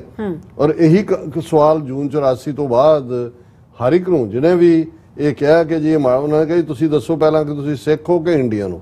ਹੁਣ ਇਹ ਜਿਹੜਾ ਪਾਰਟ ਸੀ ਕਿ ਵੀ ਇੱਕ ਉਹਨਾਂ ਨੇ ਉਹ ਸੋਚ ਵਾਲੇ ਲੋਕ ਪੈਦਾ ਕਰ ਦਿੱਤੇ ਭਗਤ ਸਿੰਘ ਵਰਗੇ ਜਿਨ੍ਹਾਂ ਨੂੰ ਜਿਹੜੇ ਉਹਨਾਂ 'ਚ ਬਹਾਦਰੀ ਸੀ, ਜਜ਼ਬਾ ਸੀ, ਲੇਕਿਨ ਉਹਨਾਂ ਨੂੰ ਅਖੌਤੀ ਨੈਸ਼ਨਲਿਜ਼ਮ ਵਾਲੇ ਪਾਸੇ ਤੋਰ ਦਿੱਤਾ। ਸੋ ਇਹ ਸਾਡੀ ਮੰਗ ਜਿਹੜੀ ਸੋਵਰਨਿਟੀ ਦੀ ਸੀ ਜਦੋਂ ਤੱਕ ਸਾਡੀ 47 ਦਾ ਦੌਰ ਆਉਂਦਾ ਹੈ ਸਾਡੀ ਲੀਡਰਸ਼ਿਪ ਜਿਹੜੀ ਹੈ ਉਹ ਕਲੀਅਰ ਕੱਟ, ਹਾਲਾਂਕਿ ਸਿੱਖ ਪਛਾਣ ਸਿੱਖੀ ਲਾਈਨ ਉਹ ਸਾਰੇ ਬਾਰੇ ਕਲੀਅਰ ਸੀ ਲੇਕਿਨ ਆਪਣਾ ਕੇਸ ਖਾਲਿਸਤਾਨ ਦਾ ਇਹਦੇ ਬਾਵਜੂਦ ਕਿ ਅੰਗਰੇਜ਼ਾਂ ਦਾ ਵੀ ਕਾਇਦੇ ਆਜ਼ਮ ਮੁਹੰਮਦ ਅਲੀ ਜਿਨ੍ਹਾਂ ਦਾ ਵੀ ਔਰ ਉਹਨਾਂ ਸਾਰਿਆਂ ਦੇ ਜਿਹੜੇ ਸੁਝਾਵਾਂ ਦੇ ਬਾਵਜੂਦ ਜਾਂ ਡਾਇਰੈਕਟਿਵ ਦੇਣ ਦੇ ਬਾਵਜੂਦ ਵੀ ਉਹਨਾਂ ਨੇ ਆਪਣੀ ਕਿਸਮਤ ਇਹਨਾਂ ਦੇ ਨਾਲ ਜੋੜਨ ਦਾ ਫੈਸਲਾ ਕੀਤਾ। ਇਹ ਅਸ਼ੋਰੈਂਸਿਸ ਦੇ ਉੱਤੇ ਕਿ ਕੋਈ ਸੰਵਿਧਾਨ ਐਸਾ ਨਹੀਂ ਮੰਨਿਆ ਜਾਏਗਾ ਜਿਹੜਾ ਸਿੱਖਾਂ ਨੂੰ ਮਨਜ਼ੂਰ ਨਾ ਹੋਏ ਔਰ ਭਾਰਤ ਦੇ ਉੱਤਰ ਦੇ ਵਿੱਚ ਸਿੱਖਾਂ ਨੂੰ ਇੱਕ ਆਟੋਨੋਮਸ ਰੀਜਨ ਦਿੱਤਾ ਜਾਏਗਾ ਜਿੱਥੇ ਉਹ ਗਲੋ ਆਫ ਫਰੀडम ਨੂੰ ਐਕਸਪੀਰੀਅੰਸ ਕਰ ਸਕਣ। ਸੋ ਸਾਡਾ ਕੇਸ 1849 to 1947 ਚ ਅਸੀਂ ਤੀਸਰੀ ਧਿਰ ਸੀ ਨੈਗੋਸ਼ੀਏਸ਼ਨ ਆਫ ਪਾਵਰ ਜਿਹੜੀ ਹੈ ਟ੍ਰਾਂਸਫਰ ਆਫ ਪਾਵਰ ਦੀਆਂ ਨੈਗੋਸ਼ੀਏਸ਼ਨਸ ਦੇ ਵਿੱਚ। ਸੋ ਅਸੀਂ 47 ਤੋਂ 84 ਤੱਕ 37 ਸਾਲ ਪੀਸਫੁਲ ਤਰੀਕੇ ਦੇ ਨਾਲ ਵਿਦਨ ਕੰਟਰੀ ਰਹਿਣ ਦਾ ਆਪਣਾ ਯਤਨ ਕੀਤਾ ਲੇਕਿਨ ਜਿਹੜਾ 84 ਤੋਂ ਬਾਅਦ ਕਲੀਅਰਲੀ ਜਿਹੜਾ ਸਾਡਾ ਨਿਸ਼ਾਨਾ ਸੀ ਉਹ ਖਾਲਿਸਤਾਨ ਦੇ ਉੱਤੇ ਫੋਕਸਡ ਹੈ। ਸੋ ਸਾਡਾ ਇਹ ਹਿੰਦੂ ਰਾਸ਼ਟਰ ਬਣਦਾ ਹੈ 1000 ਸਾਲ ਬਾਅਦ ਆਇਆ ਹੈ, ਇਹਦੇ ਨਾਲ ਕੋਈ ਤਾਲੁਕ ਨਹੀਂ ਹੈ। ਸੋ ਇਸ ਆਰਗੂਮੈਂਟ ਦੇ ਕਦੇ ਵੀ ਇਹ ਸਾਨੂੰ ਇਸਤੇਮਾਲ ਵੀ ਨਹੀਂ। ਕੁਛ ਮੈਂ ਦੇਖਿਆ ਚੰਗੇ ਖਾਲਿਸਤਾਨੀ ਐਕਟਿਵਿਸਟ ਵੀ ਜਦੋਂ ਕੋਈ ਉਹਨਾਂ ਨੂੰ ਇੰਟਰਵਿਊ ਕਰ ਰਿਹਾ ਕਹਿੰਦੇ ਜੇ ਹਿੰਦੂ ਨੇਸ਼ਨ ਕਿਹਾ ਜਾ ਸਕਦਾ ਖਾਲਿਸਤਾਨ ਕਿਉਂ ਨਹੀਂ ਕਿਹਾ ਜਾ ਸਕਦਾ। ਸੋ ਇਹ ਬੜਾ ਖਤਰਨਾਕ ਪਾਰਟ ਹੈ। ਹਿੰਦੂ ਨੇਸ਼ਨ ਔਰ ਨੋ ਹਿੰਦੂ ਨੇਸ਼ਨ ਇਹ ਤੁਹਾਡੀ ਜਿਹੜਾ ਉਹ ਤੁਹਾਡੇ ਹੈ ਕਿ ਤੁਸੀਂ ਕੀ ਕਰਨਾ ਹੈ। ਪਰ ਅਸੀਂ ਦਰਿਆਏ ਜਮਨਾ ਤੋਂ ਵਾਘਾ ਤੱਕ independent sovereign nation Khalistan liberate ਕਰਵਾਉਣਾ ਹੀ ਕਰਵਾਉਣਾ ਹੈ, ਕਿਉਂਕਿ ਇਹੀ ਸਾਡਾ ਮੁਸਤਕਬਲ ਹੈ, ਇਹੀ ਸਾਡੀ ਡੈਸਟਨੀ ਹੈ। ਔਰ ਇਸ ਤੋਂ ਬਿਨਾਂ ਉਸ ਖਿੱਤੇ ਦੇ ਵਿੱਚ ਸਾਊਥ ਏਸ਼ੀਆ ਦੇ ਸਿੱਖਾਂ ਦਾ ਕੋਈ ਵੀ ਮਸਲਾ ਹੱਲ ਨਹੀਂ ਹੋਣਾ। ਜੀ ਡਾਕਟਰ ਸਾਹਿਬ ਤੁਹਾਡਾ ਬਹੁਤ ਬਹੁਤ ਸ਼ੁਕਰੀਆ। ਸਵਾਗਤ ਹੈ ਬ੍ਰੇਕ ਵਿਊਅਰਸ, ਤੁਸੀਂ ਕਿਤੇ ਨਹੀਂ ਜਾਣਾ, ਮਿਲਦੇ ਹਾਂ after this short break.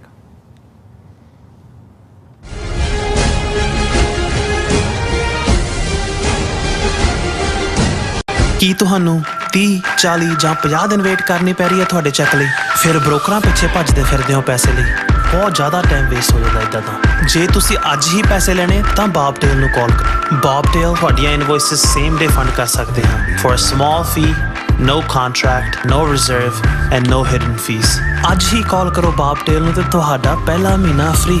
410 204 2084 again 410 204 2084। ਜੋ ਵਾਪਰਦਾ ਹੈ ਉਹ ਦਿਸਦਾ ਹੈ, ਉਸ ਦੇ ਪਿੱਛੇ ਬੜਾ ਕੁਝ ਅਣਦਿਸਿਆ ਰਹਿੰਦਾ ਹੈ। ਉਸ ਸੱਚ ਨੂੰ ਉਜਾਗਰ ਕਰਨ ਲਈ ਮੈਂ ਸੁਖਵਿੰਦਰ ਸਿੰਘ ਆ ਰਿਹਾ ਖਾਸ ਪ੍ਰੋਗਰਾਮ ਦਾ ਫਾਲਟ ਲਾਈਨਸ ਲੈ ਕੇ TV 84 ਤੇ ਸੋਮਵਾਰ ਤੋਂ ਸ਼ੁੱਕਰਵਾਰ ਰਾਤ 9:30 ਵਜੇ।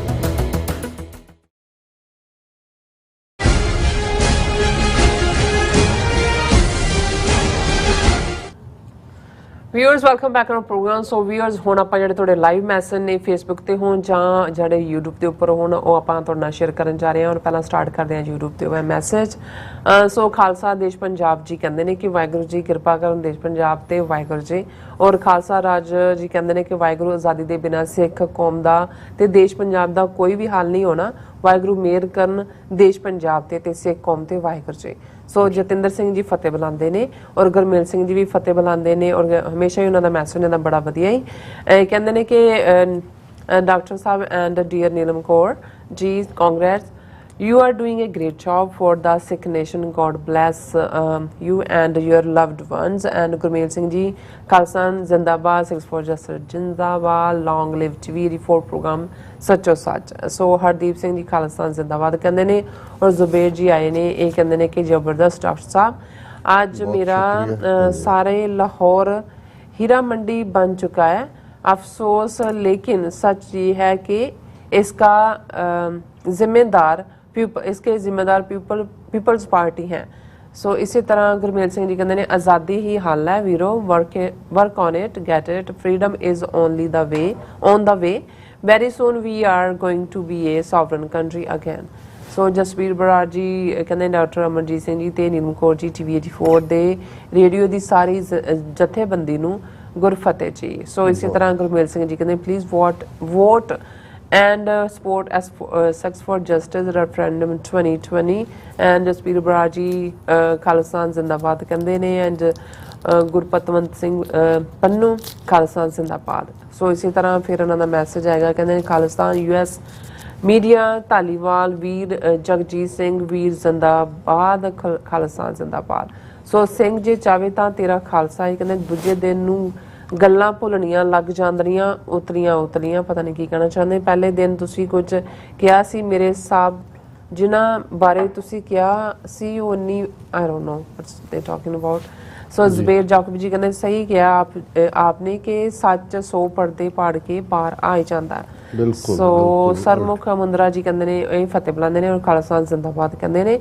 ਔਰ ਜਿਤ ਸਿੰਘ ਜੀ ਕਹਿੰਦੇ ਨੇ ਗਰਗਸ भी सेम है पता नहीं सॉरी अबाउट दैट। मणिपुर दी नस्ल खुशी होई है ते उधर पंजाब नू पानी च कहंदे है डुबो दिता है। हाँ जी बिल्कुल।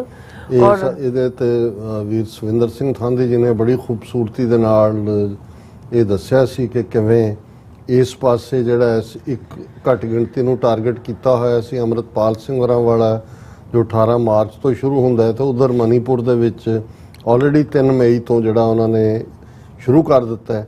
ਸੋ ਇੱਕ ਪਾਸੇ ਉਹਨਾਂ ਨੇ ਸਮੋਕ ਸਕਰੀਨ ਕ੍ਰੀਏਟ ਕੀਤੀ ਔਰ ਦੂਸਰੇ ਪਾਸੇ ਉਹਨਾਂ ਨੇ ਦੋਨੋਂ ਹੀ ਜਿਹੜੀਆਂ ਘੱਟ ਗਿਣਤੀਆਂ ਨੇ, ਇੱਧਰ ਫਲੱਡਸ ਦੇ ਵਿੱਚ ਔਰ ਅਦਰਵਾਈਜ਼ ਬਦਨਾਮੀ ਇੰਟਰਨੈਸ਼ਨਲੀ ਡਾਇਸਪੋਰਾ ਮਰਡਰ ਵੀ ਸ਼ੁਰੂ ਕਰ ਦਿੱਤੇ ਲਾਹੌਰ ਦੇ ਵਿੱਚ, ਯੂਕੇ ਦੇ ਵਿੱਚ ਔਰ ਹਰਦੀਪ ਸਿੰਘ ਨਿੱਜਰ ਦਾ। ਹਾਂਜੀ। ਸੋ ਇਹ ਬਿਲਕੁਲ ਠੀਕ ਹੈ ਵੀ ਉਹਨਾਂ ਨੇ ਇੱਕ ਪਾਸੇ ਸਿੱਧਾ ਇਧਰ ਪਾਣੀ 'ਚ ਵੀ ਡੁਬੋਇਆ, ਪਰ ਨਾਲ ਦੀ ਨਾਲ ਉਹ ਆਪਰੇਸ਼ਨ ਵੀ ਉਹਨਾਂ ਦਾ ਅਜੇ ਵੀ ਚੱਲ ਰਿਹਾ। ਸਿੱਖਾਂ ਦੇ ਖਿਲਾਫ ਉਹ ਐਕਟੀਵਿਟੀ ਇਹਨਾਂ ਦੀ ਚੱਲ ਰਹੀ ਹੈ, ਡਰਟੀ ਐਕਟੀਵਿਟੀ। ਹਾਂਜੀ, ਅਮਰਜੀਤ ਸਾਨੀ ਐਂਡ ਬਲਜੀਤ ਬਰਾੜੀ ਫਤਿਹ ਬੁਲਾਉਂਦੇ ਨੇ ਐਂਡ ਹਰਦੀਪ ਸਿੰਘ ਕਹਿੰਦੇ ਨੇ ਖਾਲਸਾ ਜ਼ਿੰਦਾਬਾਦ। ਜ਼ੁਬੈਰ ਜੀ ਕਹਿੰਦੇ ਨੇ ਕਿ ਜ਼ਬਰਦਸਤ 5 ਪਿਆਰੇ ਤੇ 5 ਨਿਜ਼ਾਮ। ਹਾਂਜੀ, ਫਿਰ ਇਹਨਾਂ ਮੈਸੇਜ ਕਹਿੰਦੇ कि डॉक्टर साहब मेरे दादा जान बोला करते थे कि 1947 से पहले सिख और मुस्लिम में बड़ी दोस्ती थी और फिर जो भी कत्ले-आम हुआ उसका जिम्मेदार सिर्फ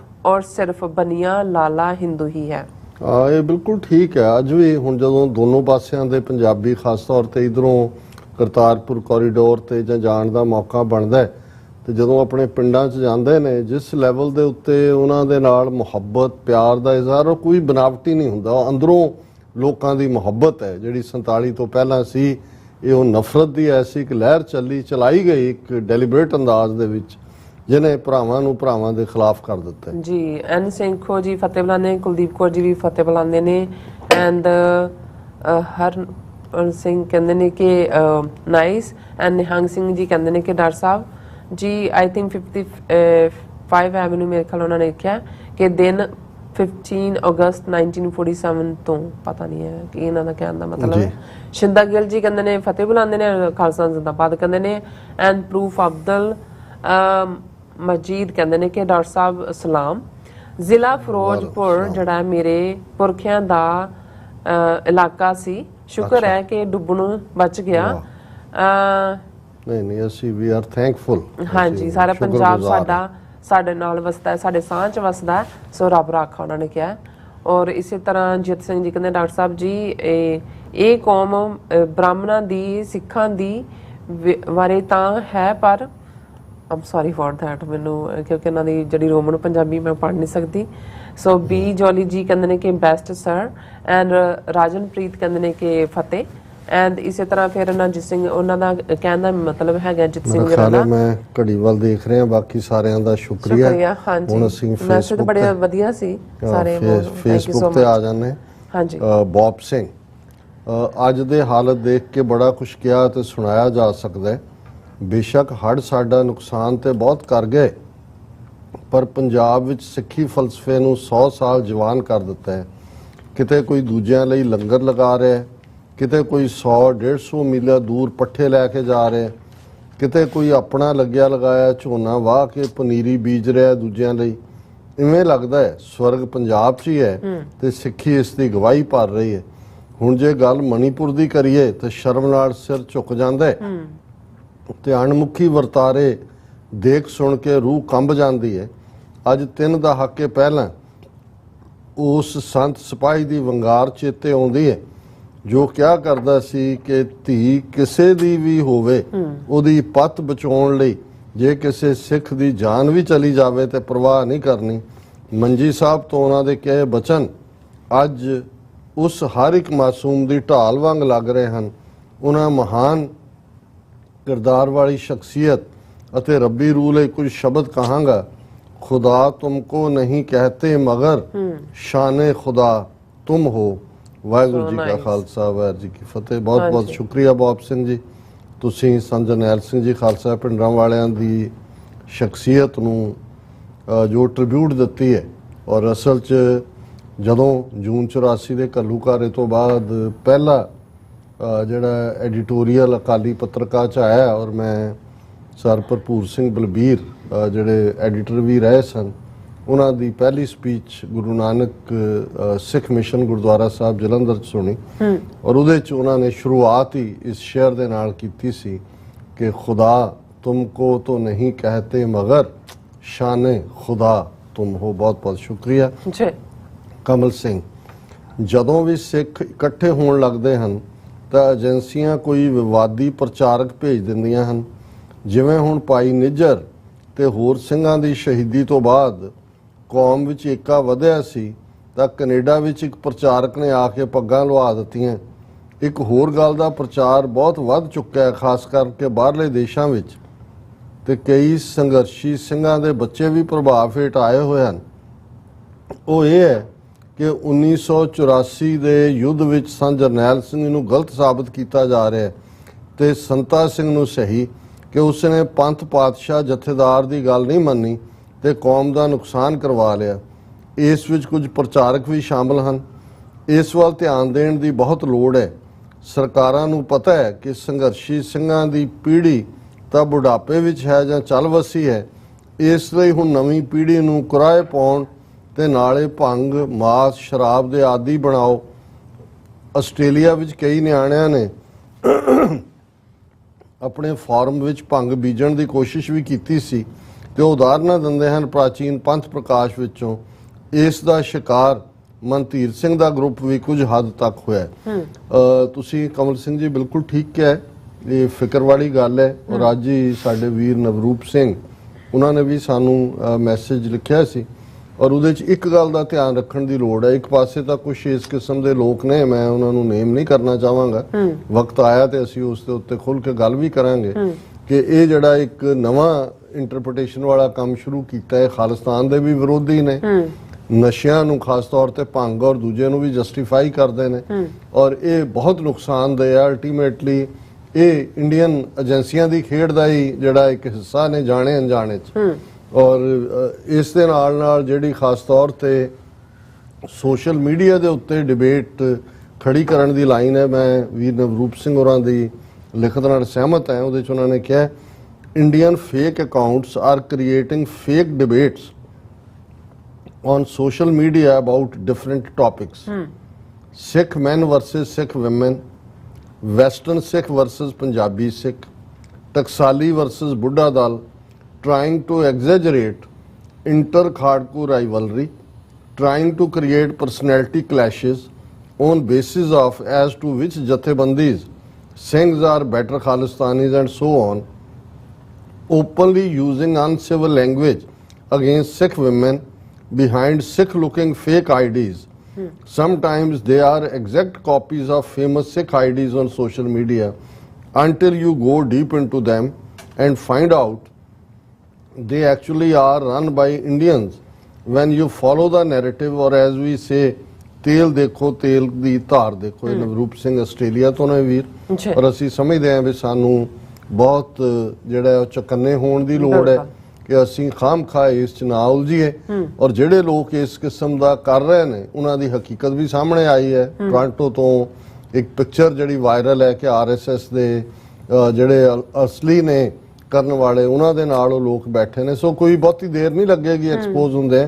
ਪਰ ਮੈਨੂੰ ਸਭ ਤੋਂ ਵੱਡਾ ਇਹ ਲੱਗਦਾ ਹੁੰਦਾ ਹੈ ਕਿ ਨੌਜਵਾਨ ਬੱਚੇ ਬੱਚੀਆਂ ਜਿਹੜੇ ਇੱਥੋਂ ਦੇ ਬਿਲਕੁਲ ਇਮਾਨਦਾਰੀ ਦੇ ਨਾਲ ਲੱਗਦੇ ਨੇ, ਉਹਨਾਂ ਨੂੰ ਭੰਬਲ ਭੂਸੇ ਜਿਹੜੀ ਪਾਉਣ ਦੀ ਲਾਈਨ ਆ, ਉਹ ਜਦੋਂ ਫਿਰ ਟੁੱਟਣਗੇ ਉਹ ਫਿਰ ਸਿੱਖੀ ਤੋਂ ਹੀ ਟੁੱਟਣਗੇ। ਫਿਰ ਤੁਸੀਂ ਉਹਨਾਂ ਨੂੰ ਕਰੈਕਟ ਵਰਜ਼ਨ ਨਹੀਂ ਦੇ ਸਕਦੇ। ਔਰ ਇਹੀ ਕਲਾਸ ਕੱਲਾ ਇਹ ਨਹੀਂ ਵੀ ਇਹ ਭੰਗ ਔਰ ਹੋਲੀ ਔਰ ਉਹ ਸਾਰੇ ਨੂੰ ਜਸਟੀਫਾਈ ਕਰਦੇ ਨੇ। ਈਵਨ ਇਹ ਤਬਕਾ ਖਾਲਿਸਤਾਨ ਦਾ ਵੀ ਵਿਰੋਧ ਕਰਦਾ ਹੈ ਕਿ ਜੀ ਸਾਡਾ ਤਾਂ ਜਿੱਥੇ ਬਹਿ ਗਏ ਉੱਥੇ ਹੀ ਪਾਤਸ਼ਾਹੀ ਹੈ। ਔਰ ਈਵਨ ਸਿੰਘ ਸਭਾ ਲਹਿਰ ਨੂੰ ਵੀ, ਭਾਈ ਦਿੱਤ ਸਿੰਘ, ਪ੍ਰੋਫੈਸਰ ਗੁਰਮੁਖ ਸਿੰਘ, ਉਹਨਾਂ ਦੀਆਂ ਕਾਰਵਾਈਆਂ ਨੂੰ ਵੀ ਉਹ ਅੰਗਰੇਜ਼ਾਂ ਦੇ ਖਾਤੇ 'ਚ ਪਾ ਕੇ ਤਾਂ ਆਪਣਾ ਜਿਹੜਾ ਇਸ ਕਿਸਮ ਦਾ ਕਦੇ ਮੌਕਾ ਬਣਿਆ ਤਾਂ ਮੈਂ ਇਸ ਤੇ ਡੀਟੇਲ ਨਾਲ ਵੀ ਗੱਲ ਕਰਾਂਗਾ। ਵੀਰ ਗੁਰਦੀਪ ਸਿੰਘ ਹੋਰਾਂ ਨੇ ਫਤਿਹ ਬੁਲਾਈ ਹੈ, ਦਵਿੰਦਰ ਸੰਧੂ, ਹਰਮਿੰਦਰ ਸਿੰਘ, ਬੌਬ ਸਿੰਘ, ਫਿਰ ਉਹਨਾਂ ਨੇ ਫਤਿਹ ਵੀ ਬੁਲਾਈ ਸਾਰੀ ਟੀਮ ਨੂੰ। ਔਰ ਉਹਦੇ 'ਚ ਉਹਨਾਂ ਨੇ ਇਹ ਵੀ ਕਿਹਾ ਕਿ 1947 ਵੇਲੇ ਸਾਨੂੰ ਗੁਰੂ ਕਾਲ ਵੇਲੇ ਪਹਾੜੀ ਰਾਜਿਆਂ ਵੱਲੋਂ ਆਟੇ ਦੀਆਂ ਗਾਵਾਂ ਬਣਾ ਕੇ ਝੂਠੀ ਸਹੁੰ ਵਾਲੀ ਗੱਲ ਜ਼ਰੂਰ ਯਾਦ ਕਰ ਲੈਣੀ ਚਾਹੀਦੀ। ਅੱਜ ਵੀ ਇਹੀ ਹਾਲ ਹੈ। ਔਰ ਸੋਹਣ ਸਿੰਘ ਮਾਲ ਔਰ ਧਰਮਰਾਜ ਅਮਦੂਤ ਕਹਿੰਦੇ ਨੇ SFJ ਨੂੰ ਈਸਾਈਆਂ ਅਤੇ ਸਿੱਖਾਂ ਦੀ ਨਸਲਕੁਸ਼ੀ ਬਾਰੇ 15 ਅਗਸਤ ਨੂੰ ਗੋਰੇ ਈਸਾਈਆਂ ਤੇ ਸਿੱਖਾਂ ਨਾਲ ਰਲ ਕੇ ਭਾਰਤੀ ਐਮਬੈਸੀਆਂ ਘੇਰਨ ਦਾ ਸੱਦਾ ਦੇਣਾ ਚਾਹੀਦਾ। ਆਲਰੇਡੀ 15 ਅਗਸਤ ਨੂੰ ਲੈ ਕੇ ਕਾਰ ਰੈਲੀਆਂ ਔਰ ਦੂਸਰੇ ਪ੍ਰੋਗਰਾਮ ਲਿਖੇ ਹੋਏ ਨੇ। ਹਰਿੰਦਰ ਮਾਲ ਫਤਿਹ ਔਰ ਰਾਜਵਿੰਦਰ ਸਿੰਘ ਕਹਿੰਦੇ ਨੇ ਫਤਿਹ ਬੁਲਾ ਕੇ, what a shame on those people who give red carpet welcome to this killer animal called Modi। ਇਹ ਤਾਂ ਹੁਣ ਇਤਿਹਾਸ ਡਿਸਾਈਡ ਕਰੇਗਾ ਬਾਈਡਨ ਵਰਗਿਆਂ ਲਈ ਔਰ ਦੂਸਰਿਆਂ ਲਈ, ਪਰ ਇਹ ਸਾਨੂੰ ਸ਼ਰਮਿੰਦਾ ਕਰਦਾ ਹੈ ਕਿ ਭਾਈ ਇਹ ਜਿਹੜੇ ਚੈਂਪੀਅਨ ਨੇ ਡੈਮੋਕ੍ਰੇਸੀ ਦੇ, ਇਹਨਾਂ ਦਾ ਕੀ ਪਾਰਟ ਹੈ। ਗੁਲਾਮ ਨਹੀਂ ਰਹਿਣਾ ਦੀ ਆਈਡੀ ਤੋਂ ਵੀਰ ਲਿਖਦੇ ਨੇ, ਮਨੀਪੁਰ ਦੀ ਘਟਨਾ ਤੋਂ ਬਾਅਦ ਬਾਹਰਲੇ ਸਿੱਖਾਂ ਨੂੰ, ਗੋਰੇ ਈਸਾਈਆਂ ਨੂੰ ਚਰਚਾਂ ਵਿੱਚ ਜਾ ਕੇ ਮਨੀਪੁਰ ਦੇ ਈਸਾਈਆਂ ਦਾ ਦੁਖਾਂਤ ਦੱਸਣਾ ਚਾਹੀਦਾ ਹੈ। ਫਿਰ 15 ਅਗਸਤ ਨੂੰ ਸਿੱਖ ਈਸਾਈ ਇਕੱਠੇ ਹੋ ਕੇ ਦੁਨੀਆ ਭਰ ਵਿੱਚ ਭਾਰਤੀ ਐਮਬੈਸੀਆਂ ਘੇਰਨ। ਗੁਲਾਮ ਨਹੀਂ ਰਹਿਣਾ ਭਾਈ ਸਾਹਿਬ, ਗੱਲ ਇਹ ਹੈ ਕਿ ਵੀ ਅਸੀਂ ਤਾਂ ਹਮੇਸ਼ਾ ਹੀ ਸਭ ਦੀ ਗੱਲ ਹੀ ਕਰਦੇ ਹਾਂ, ਜੀ ਪਰ ਇਹ ਆਪੋ ਆਪਣੇ ਢੰਗ ਦੇ ਨਾਲ ਆਪਣੇ ਦਾਇਰਾਕਾਰ 'ਚ ਹੀ ਰਹਿਣਾ ਚਾਹੁੰਦੇ ਨੇ। ਇਹਨਾਂ ਨੂੰ ਖਾਲਿਸਤਾਨ ਦੇ ਝੰਡੇ ਤੋਂ ਬਹੁਤ ਡਰ ਲੱਗਦਾ ਹੈ ਤੇ ਅਸੀਂ ਹੁਣ ਕੋਈ ਇਫ ਐਂਡ ਬਟ ਵਾਲੀ ਗੱਲ ਨਹੀਂ ਹੈ। ਸਾਡੇ ਸਾਰੇ ਅਸੀਂ ਪ੍ਰੋਟੈਸਟ ਲਫ਼ਜ਼ ਵੀ ਘੱਟ ਇਸਤੇਮਾਲ ਕਰਦੇ, ਰੈਲੀਜ਼ ਨੇ ਖਾਲਿਸਤਾਨ ਰੈਲੀਜ਼, ਔਰ ਅਸੀਂ ਜਿਹੜਾ ਖਾਲਿਸਤਾਨ ਦੀ ਸਟਰਗਲ ਨੂੰ, ਖਾਲਿਸਤਾਨ ਦੀ ਆਜ਼ਾਦੀ ਤੋਂ ਘੱਟ ਕੋਈ ਗੱਲ ਕਬੂਲ ਨਹੀਂ ਹੈ। ਸੋ ਇਹ ਅਜੇ ਇਹਨਾਂ 'ਚ ਹਿੰਮਤ ਨਹੀਂ ਹੁੰਦੀ ਕਿ ਵੀ ਇਹ ਜਿਹੜਾ ਉਹਨੂੰ ਹਿੰਦੂਤਵਾ ਵੀ ਕਹਿ ਸਕਣ ਜਾਂ ਬ੍ਰਾਹਮਣਵਾਦ ਤਾਂ ਦੂਰ ਦੀ ਗੱਲ, ਤੇ ਆਜ਼ਾਦੀ ਦੀ ਗੱਲ ਤਾਂ ਹੁਣ ਵੀ ਜਿਹੜਾ ਕੁੱਕੀ ਟਰਾਈਬ ਵਾਲੇ ਮੰਗ ਵੀ ਕਰ ਰਹੇ ਨੇ। ਉਹਨਾਂ ਦਾ ਇਹ ਹੈ ਜੀ ਸਾਡਾ ਅੱਡ ਸੂਬਾ ਬਣਾ ਦਿਓ ਮਨੀਪੁਰ ਤੋਂ ਅੱਡ ਕਰਕੇ, ਕੋਈ ਇਹ ਨਹੀਂ ਹੈ ਵੀ ਉਹਨਾਂ ਤੋਂ ਦੀ ਗੁਲਾਮੀ ਚੋਂ ਨਿਕਲਣਾ ਚਾਹੁੰਦੇ ਨੇ। ਪਰ ਅਸੀਂ ਸਾਰੇ ਹੀ ਵੀਰਾਂ ਭੈਣਾਂ ਦਾ ਬਹੁਤ ਬਹੁਤ ਸ਼ੁਕਰੀਆ ਅਦਾ ਕਰਦੇ ਹਾਂ ਜੀ। ਡਾਕਟਰ ਸਾਹਿਬ ਤੁਹਾਡਾ ਬਹੁਤ ਬਹੁਤ ਸ਼ੁਕਰੀਆ, ਤੁਸੀਂ ਆਪਣੇ ਵਿਚਾਰ ਸਾਡੇ ਦਰਸ਼ਕਾਂ ਨਾਲ ਸਾਂਝੇ ਕੀਤੇ ਨੇ। ਸੋ ਇਸ ਨਾਲ ਆਪਣੇ ਵਿਊਅਰਸ ਕੋਲ ਨੇ ਇਜਾਜ਼ਤ। ਵਿਊਅਰਸ, ਸਾਡੇ ਪ੍ਰੋਗਰਾਮ ਦਾ ਸਮਾਂ ਇੱਥੇ ਹੀ ਸਮਾਪਤ ਹੁੰਦਾ। ਤੁਸੀਂ ਆਪਣੀ ਰਾਏ ਤੇ ਸੁਝਾਅ ਸਾਨੂੰ ਭੇਜਣਾ ਭੁੱਲਣਾ ਸਾਡੇ ਇਸ ਪਤੇ ਤੇ sos@tv4.tv ਤੇ ਅਸੀਂ ਆਪਣਾ ਪ੍ਰੋਗਰਾਮ ਲੈ ਕੇ ਫਿਰ ਦੁਬਾਰਾ ਤੁਹਾਡੇ ਰੂਬਰੂ ਹੋਵਾਂਗੇ। ਤਦ ਤੱਕ ਲਈ ਮੈਨੂੰ ਤੇ ਆਪਣਾ ਸੁਣਾ ਗਿਆ ਤੋਂ ਦੇਖਦੇ ਰਹੋ TV4 ਬੁਲਾ ਦਿਓ ਫਤਿਹ। ਵਾਹਿਗੁਰੂ ਜੀ ਕਾ ਖਾਲਸਾ, ਵਾਹਿਗੁਰੂ ਜੀ ਕੀ ਫਤਿਹ। ਰੱਬ ਰਾਖਾ।